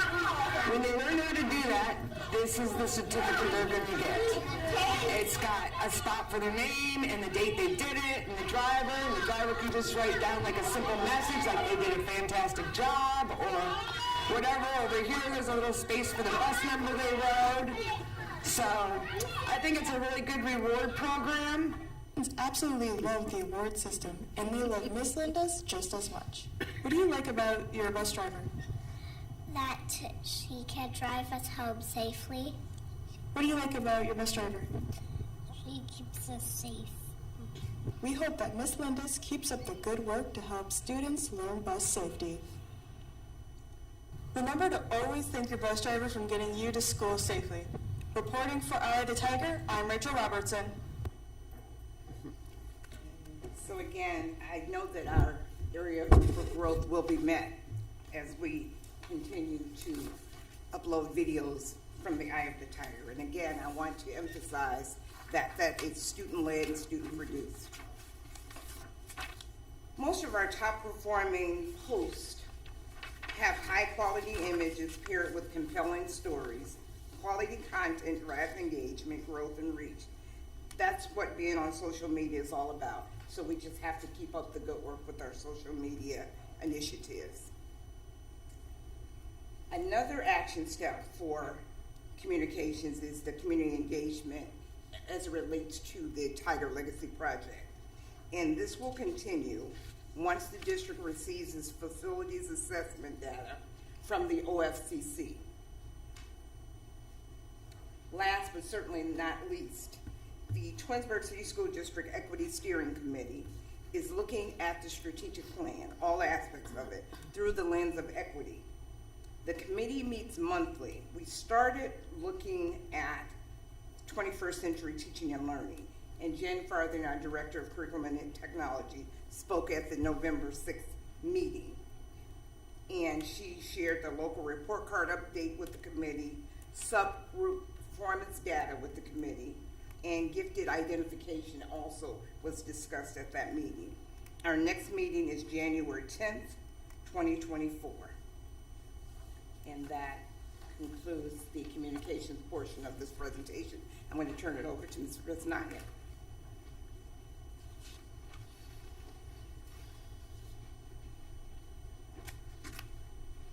Since I've been sitting too long, I have to get up now. So how can I keep up with all this cute and very enthusiastic stuff with my finances? There's just no way to keep up with them. It's so exciting. But the thing that I just learned about the Eye of the Tiger makes me smile, because now we have Elf on the Shelf in December, and now we have the Eye of the Tiger on the buses throughout the whole school year. Awesome. I like it. But we also have financial strategic plans to try to support all the initiatives and everything that we need to keep things going for the district. So our first financial strategic plan goal for the year was to develop a financial plan that includes the implementation of the expenditure reduction plan to maintain stability for this school year. The expenditure reduction plan, staff reductions, as we all know, was implemented in May 2023 to start with the new contracted year in August 2023. And then the centralized purchasing for cleaning supplies and copy paper purchasing for all the district buildings was implemented as the beginning of the school year. And one item that we didn't put on the slide, but I just thought of it as I was sitting there, is the corner bus stops implementation that was part of that expenditure plan reduction too, which, calling from memory, I believe will save us about $60,000 was the number that we came up with. And then the cleaning supplies purchasing, centralizing them, buying them from one vendor in larger quantities was the idea, should be saving us about $30,000 a year. Our next goal was to look out and continue evaluating new online tools to increase efficiencies in the treasurer's office, and with my team working with all other district buildings and departments. So the things that we have accomplished in the first quarter of this school year are in August and September, we switched to electronic invoicing. So now all of our checks, invoices, purchase orders, and purchase requisitions, along with the quotes that we receive, are uploaded in one place and are kept electronically in SCView. And even for the auditor's review next year, we will not have to go back to boxes and pulling paper after paper. They will get access to it and makes it just more efficient and smoother. We introduced the option to employees be able to send their paycheck direct deposits up to 3 bank accounts instead of just one that the district previously had. We worked with Amy in payroll, and we put my electronic signature on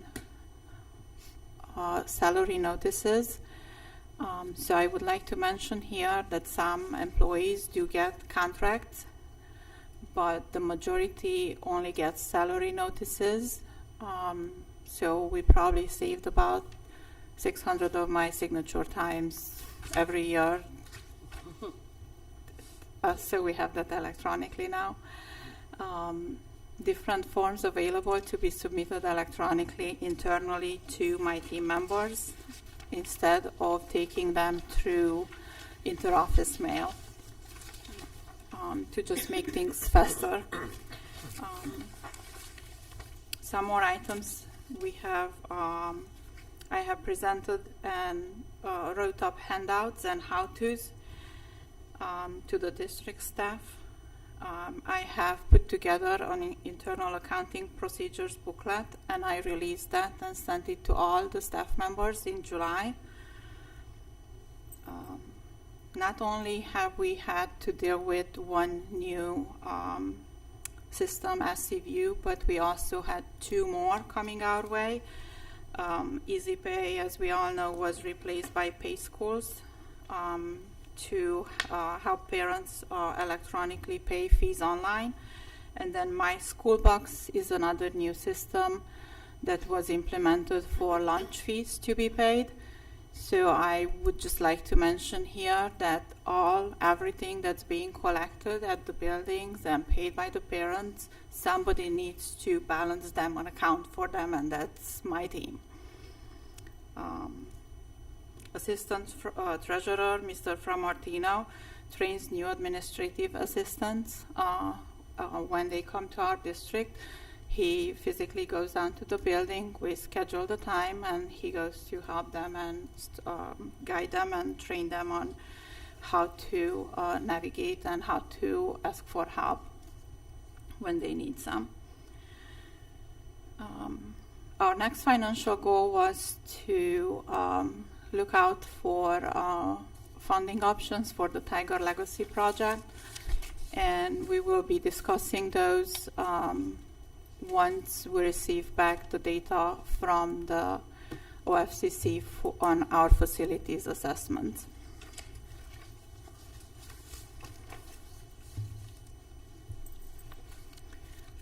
Another part of the financial goals is to have communications, financial updates to our stakeholders and community and gather feedback. So I've been trying to present a little more often. I presented the fiscal year and financials at the July board meeting, which I believe was a first for us, for the district. We didn't do that in the past. I presented at the opening day the internal accounting procedures and then shared it with all employees to just try to guide everybody to have something to go to if they have any questions. Just kind of guide again to just make things easier and have it available at everybody's fingertips. And then I presented a comparison of the district revenues and expenditures compared to nearby districts and shared that at multiple occasions with multiple groups. And I'm trying to post updated information on my page on the school website ongoing. And I think that concludes our first quarter strategic plan. Thank you. Thank you. Thank you to Thank you. all our staff and administration put these together. I know it's another duty on top of everything you're doing to keep the board updated, but we appreciate that. Is there any questions, comments? No questions. Yes. All right, Mrs. Powers, anything further? Sorry.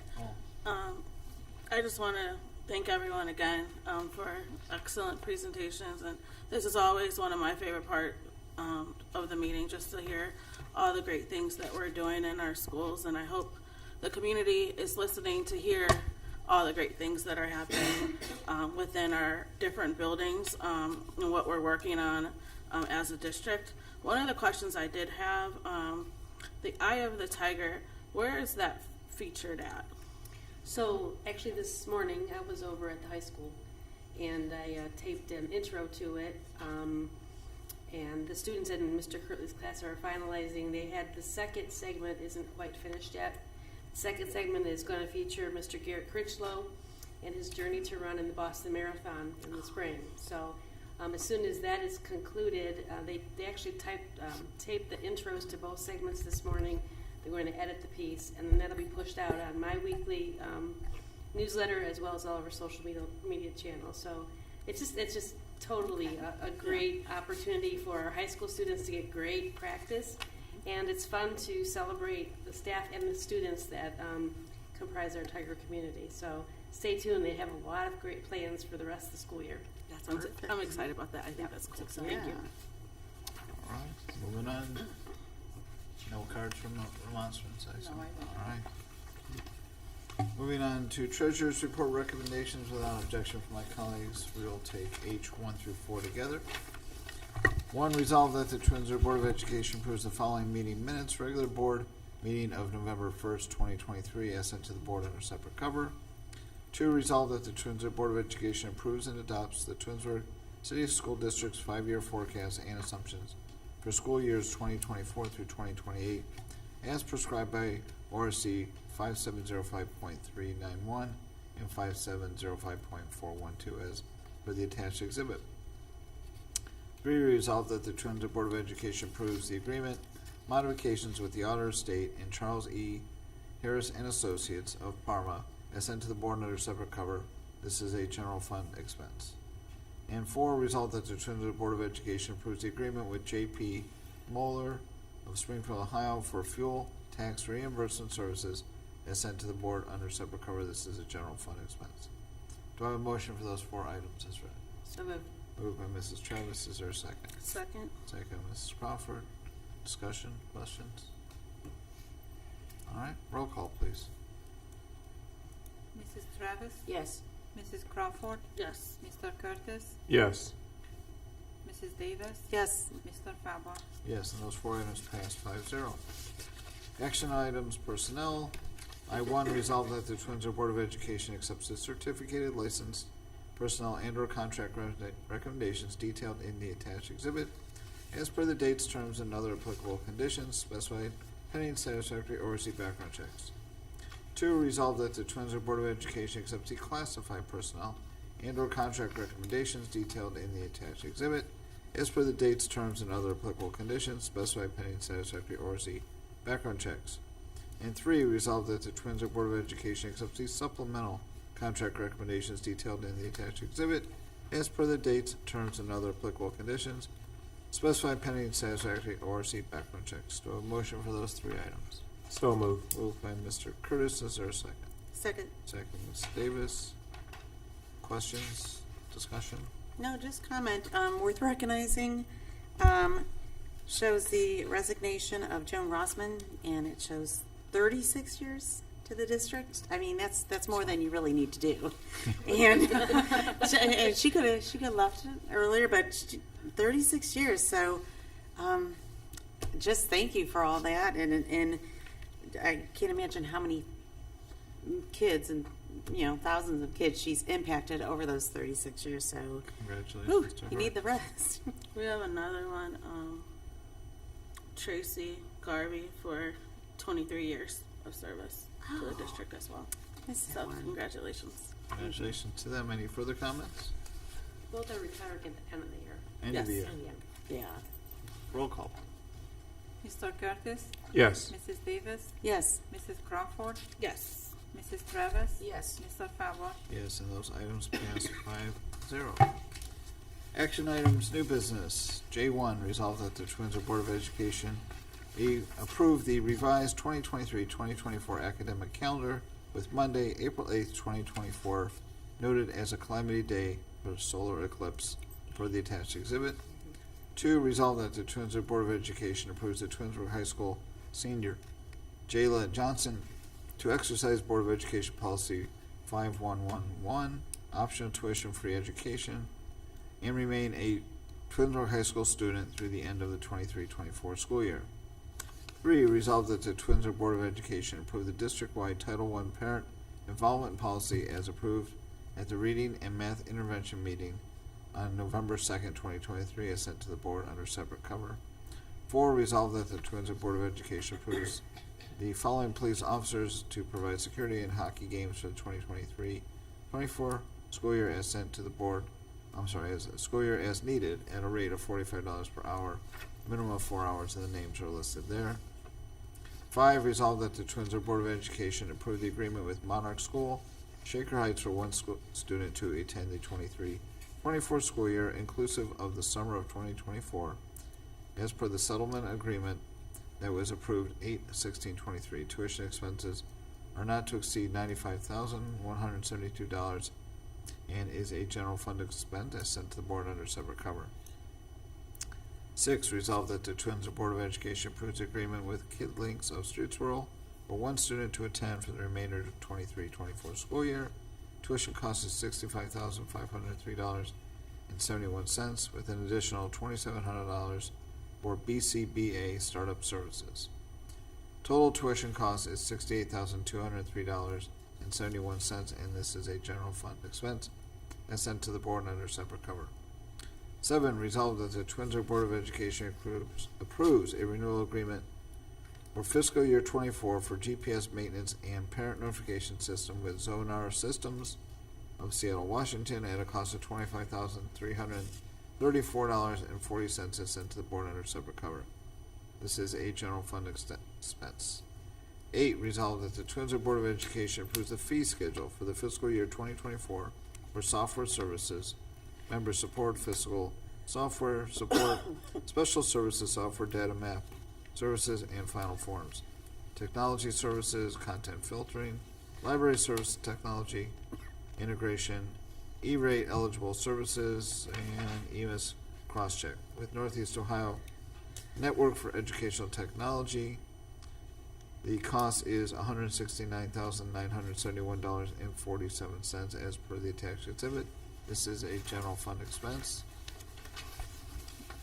And 9, resolve that the Twinsburg Board of Education approves a memorandum of understanding with the Twinsburg Education Association to employ one long-term substitute reading specialist for the 2023-24 school year. This is an ESSER-funded position per the attached exhibit. Do I have a motion for those 9 items as read? So moved. Moved by Mrs. Travis, a second. Second. No. Second by Ms. Crawford. Discussion? Questions? Just another good expense put off to the ESSER funding for the district, so it's not coming from the general fund. And just another comment to add on with what Mr. Curtis had said earlier, our district spent the ESSER funds to make sure that our children were educated in school and safe, and that's an important part of what we did with those finances, which is still continuing here with helping our students with their academic success in our district. Thank you. Anything further? Roll We'll call. probably just make a note, we have about $332,000 left of the last ESSER money that we will be spending down this year. Thank you for that. Thank you.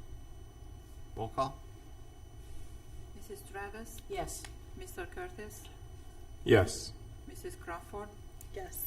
Mrs. Davis? Yes. Mr. Falva? Yes, those 9 items pass 5-0. 10, appointment to the Cuyahoga Valley Career Center, CVCC, effective January 1st, 2024 through December 31st, 2024. Resolved that the Twinsburg Board of Education approve the following resolution of appointment to Cuyahoga Valley Career Center. Whereas CVCC has a vacancy on its board, whereas Twinsburg City School District is a member of the Cuyahoga Valley Career Center, JVSD, and is authorized by CVCC plan on file with the State Board of Education to appoint an individual, Rhonda Crawford, to fill this vacancy. Whereas the Twinsburg City School District has reviewed the statutory requirements for making the appointment, including those of the Ohio Revised Code 3311.19 as amended, and its requirement that JVSD board members have experience as chief executive officers, chief financial officers, human resource managers, or other business, industry, or career counseling professionals who are qualified to discuss the labor needs of the region with respect to the regional economy, and the requirement that JVSD board members represent employers in the region served by CVCC and be qualified to consider the state's workforce needs with the understanding of skills, training, and education needed for current and future employment opportunities to the state, and the requirement by JVSD board members be selected based on diversity of employers in the territory served by CVCC. Whereas the Twinsburg City School District has performed and documented its due diligence in considering the appointment's qualifications to meet the legal requirements to serve, whereas Twinsburg City School District is party to a memorandum of understanding with CVCC and other districts that make up the JVSD, and the appointment is in keeping with the terms of the MOU. Now be it resolved that the Twinsburg City School District appoints Rhonda Crawford to the Cuyahoga Valley Career Center School District Board for a 1-year term of office to commence January 1st, 2024 and expire on December 31st, 2024. Do I have a motion for that item as read? So moved. Moved by Mr. Curtis. Second. Second by Ms. Travis. I'm getting backwards. Any comments? I will make one. With people wondering why we're appointing a board member where we already have a sitting board member. There are 8 schools that feed into CVCC that make up that board. The school boards of those 8 districts can appoint. Doesn't have to always be a member of the school board. Sitting on the board, they can be any member that the school board of the home school chooses to appoint. But we have 9 seats, so you're wondering where the 9th one comes from. Every year, one of those 8 schools gets an extra seat to keep the board at an odd number, and it's our turn in the barrel. And so we will have 2 board members sitting there for the next year, myself and Mrs. Crawford, and then it rotates to another school at the end of 2024. So that's what that's all about. Comments? Well, yeah. So just a little history, with the rotating seat. So I actually started my journey as a board member by the board appointing me to the CVCC. I actually was not elected.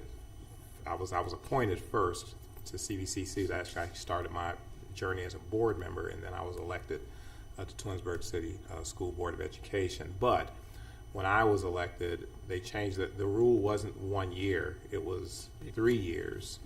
And then once I got on, because you think about it, it takes 3 years, and then by the time it gets all the way around, it could be like years 20, is it was that? like 20, 30 20-some years. Yeah. So while I was on, they actually changed it to 1 year rotating. So that being said, I served on CVCC board, and I had a great experience. Served as vice president and president. As you know, Mr. Felber is also, he replaced me when I stepped down at CVCC. I am thrilled for my colleague, Rhonda, and I actually jumped up and I was really excited. I was probably more excited than she was, because it's just a great opportunity to serve on that board. You learn so much about the facility if you haven't been there. You really get to know the staff and the students, and you really get an up close and personal understanding and view of truly everything that they have to offer. It is not your, what people like to look at as shop and things like that. There is this facility is phenomenal. And the only way to understand that is to be there, and what better view is to be a board member and really witness and understand what they do and how they do what they do. Great organization. Ron, I'm thrilled again that you're going to be there to sit and represent Twinsburg. Not a better person, in my opinion, that should be there. Congratulations. Thank you. It's a very different environment. There's, as I mentioned, 8 schools. Revere will be relinquishing the second seat this time around. And it's not just 11th and 12th graders. There's adult education, which is a profit-making part of CVCC with expanded programs. And I'll be able to report some very exciting news after tomorrow's special board meeting that got called. So I'll have a very interesting report next time I'm in front with some very exciting news that's coming out of CVCC. So with that, if there are any further comments? Just with your love of technology, you're going to be super impressed with the programs that they have there and the programs that they're building for next year's technology, cybersecurity work, and all of those wonderful things. You're going to be very, very engaged in learning all of that with them, because that's your love, and I know that. So you're just gonna love that part of it. It's a pretty phenomenal program. Thank you. And just excited that Rhonda's joining the board, and can't wait to hear you report back, and can't wait to hear you come back and report back, Rob. Right? Yep. Thank you. Yes, I'm very excited. When I first went there last year, I just fell in love with the building, and like Leah said, I have a passion for a lot of the things that they have there, and so I'm excited to do my part on the board. Excellent. So with that, roll call. Mr. Curtis? Yes. Mrs. Travis? Yes. Mrs. Crawford? Yes. Mrs. Davis? Yes. Mr. Calvo? And I will say yes, and with that, that motion passes 5-0. Congratulations. We are at miscellaneous. I do have one announcement for the community, because it will be taking place before we meet again. The week of December the 11th is an exciting week for all of the music programs in our district. There's something, I think, every single night of the week, so get on that district calendar and check that out. And then the following week, on the 19th and the 20th, our high school closes out with their Christmas vocals and instrumentals at the high school. So a lot of exciting music for the holidays and singing, and so check out the calendar and come on out and support our music program. Orchestra, vocal, they're all doing it. The band, the intermediate school band, the 5th and 6th grade band, everybody's on the calendar. So there can't be anything that anyone has any reason to stay home in December. Get out there and enjoy our students. And I just, we had a great fall sports run this year. They've pretty much wrapped up, and I'm just excited for the winter sports coming up and keep the momentum going. I just want to report out on the conference that we attended this weekend. The conference that we attended, it was, to me, one of the best experiences I've had since going for the past 3 years. On Sunday, I was able to attend the Black Caucus dinner, and it was their keynote was actually 5 students speaking about their experiences in the schools and what they're what they feel like the future of the school should be. I will say from there was a lot of different ideas, and I actually was kind of proud of our school because some of the stuff that they were saying that they would like to see was some of the stuff that we're already starting to do. So that was nice to be able to hear what we're doing. And then Monday we had Ryan Bandera, Mr. Socrates, and Mrs. Torno come and report about the adaptive art at Twinsburg. I will say that I kind of cried a lot in this session just because I was very touched by what we're doing in our district with this program. I feel like I've said it to a couple people already, this should be the poster for our district, because the different schools who were in attendance, they were so impressed with what we're doing, and they want to start to implement that in our schools. So definitely, I'm not going to go into detail, but definitely you should hear more about that. And then we had Popovich and Bell talk about the workforce connections, and that was another thing that at that dinner they were saying that they want to hear more about they want to do more things, and that's something that we're already doing within our district. Also, like Ms. Power stated before, our Black History Club, Iceberg, and then Eid, we had that representation for the club side. Tanya Johnson, who leads that, who leads the Black History Club, she actually walked away telling me she didn't know what to expect, and she's she didn't realize that they're really the only ones doing this in the district, in the schools, how so many people came up to them and was we don't have anything like this. And so she's wow, we're really doing something. And so the kids were really impressed with how Twinsburg is really setting an example for other districts. And so they're excited. They want to come back next year and do even more to kind of with the conference.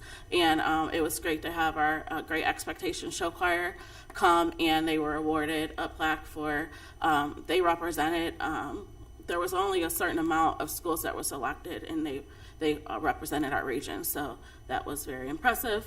And then just with the conference in whole, it gives us an opportunity to see different vendors, to be able to see the different student achievement fairs that are going on, and be able to go to different workshops as a board and kind of network with different board members, as well as learn and grow as a board. So it's a great conference. It's very beneficial, and I just wanted the community to know that we do get a lot of benefits from attending that. And then, Rhonda, thanks for all your work Yes. in bringing our kids down there and getting everything it took to get them down there and have them recognized and to showcase our students. So yeah, that was pretty awesome. I have a couple of things. So first, and I know Mrs. Powers, you mentioned it in your report as well as, I don't know if you did, Rob, but welcoming Beth and Maria to the board.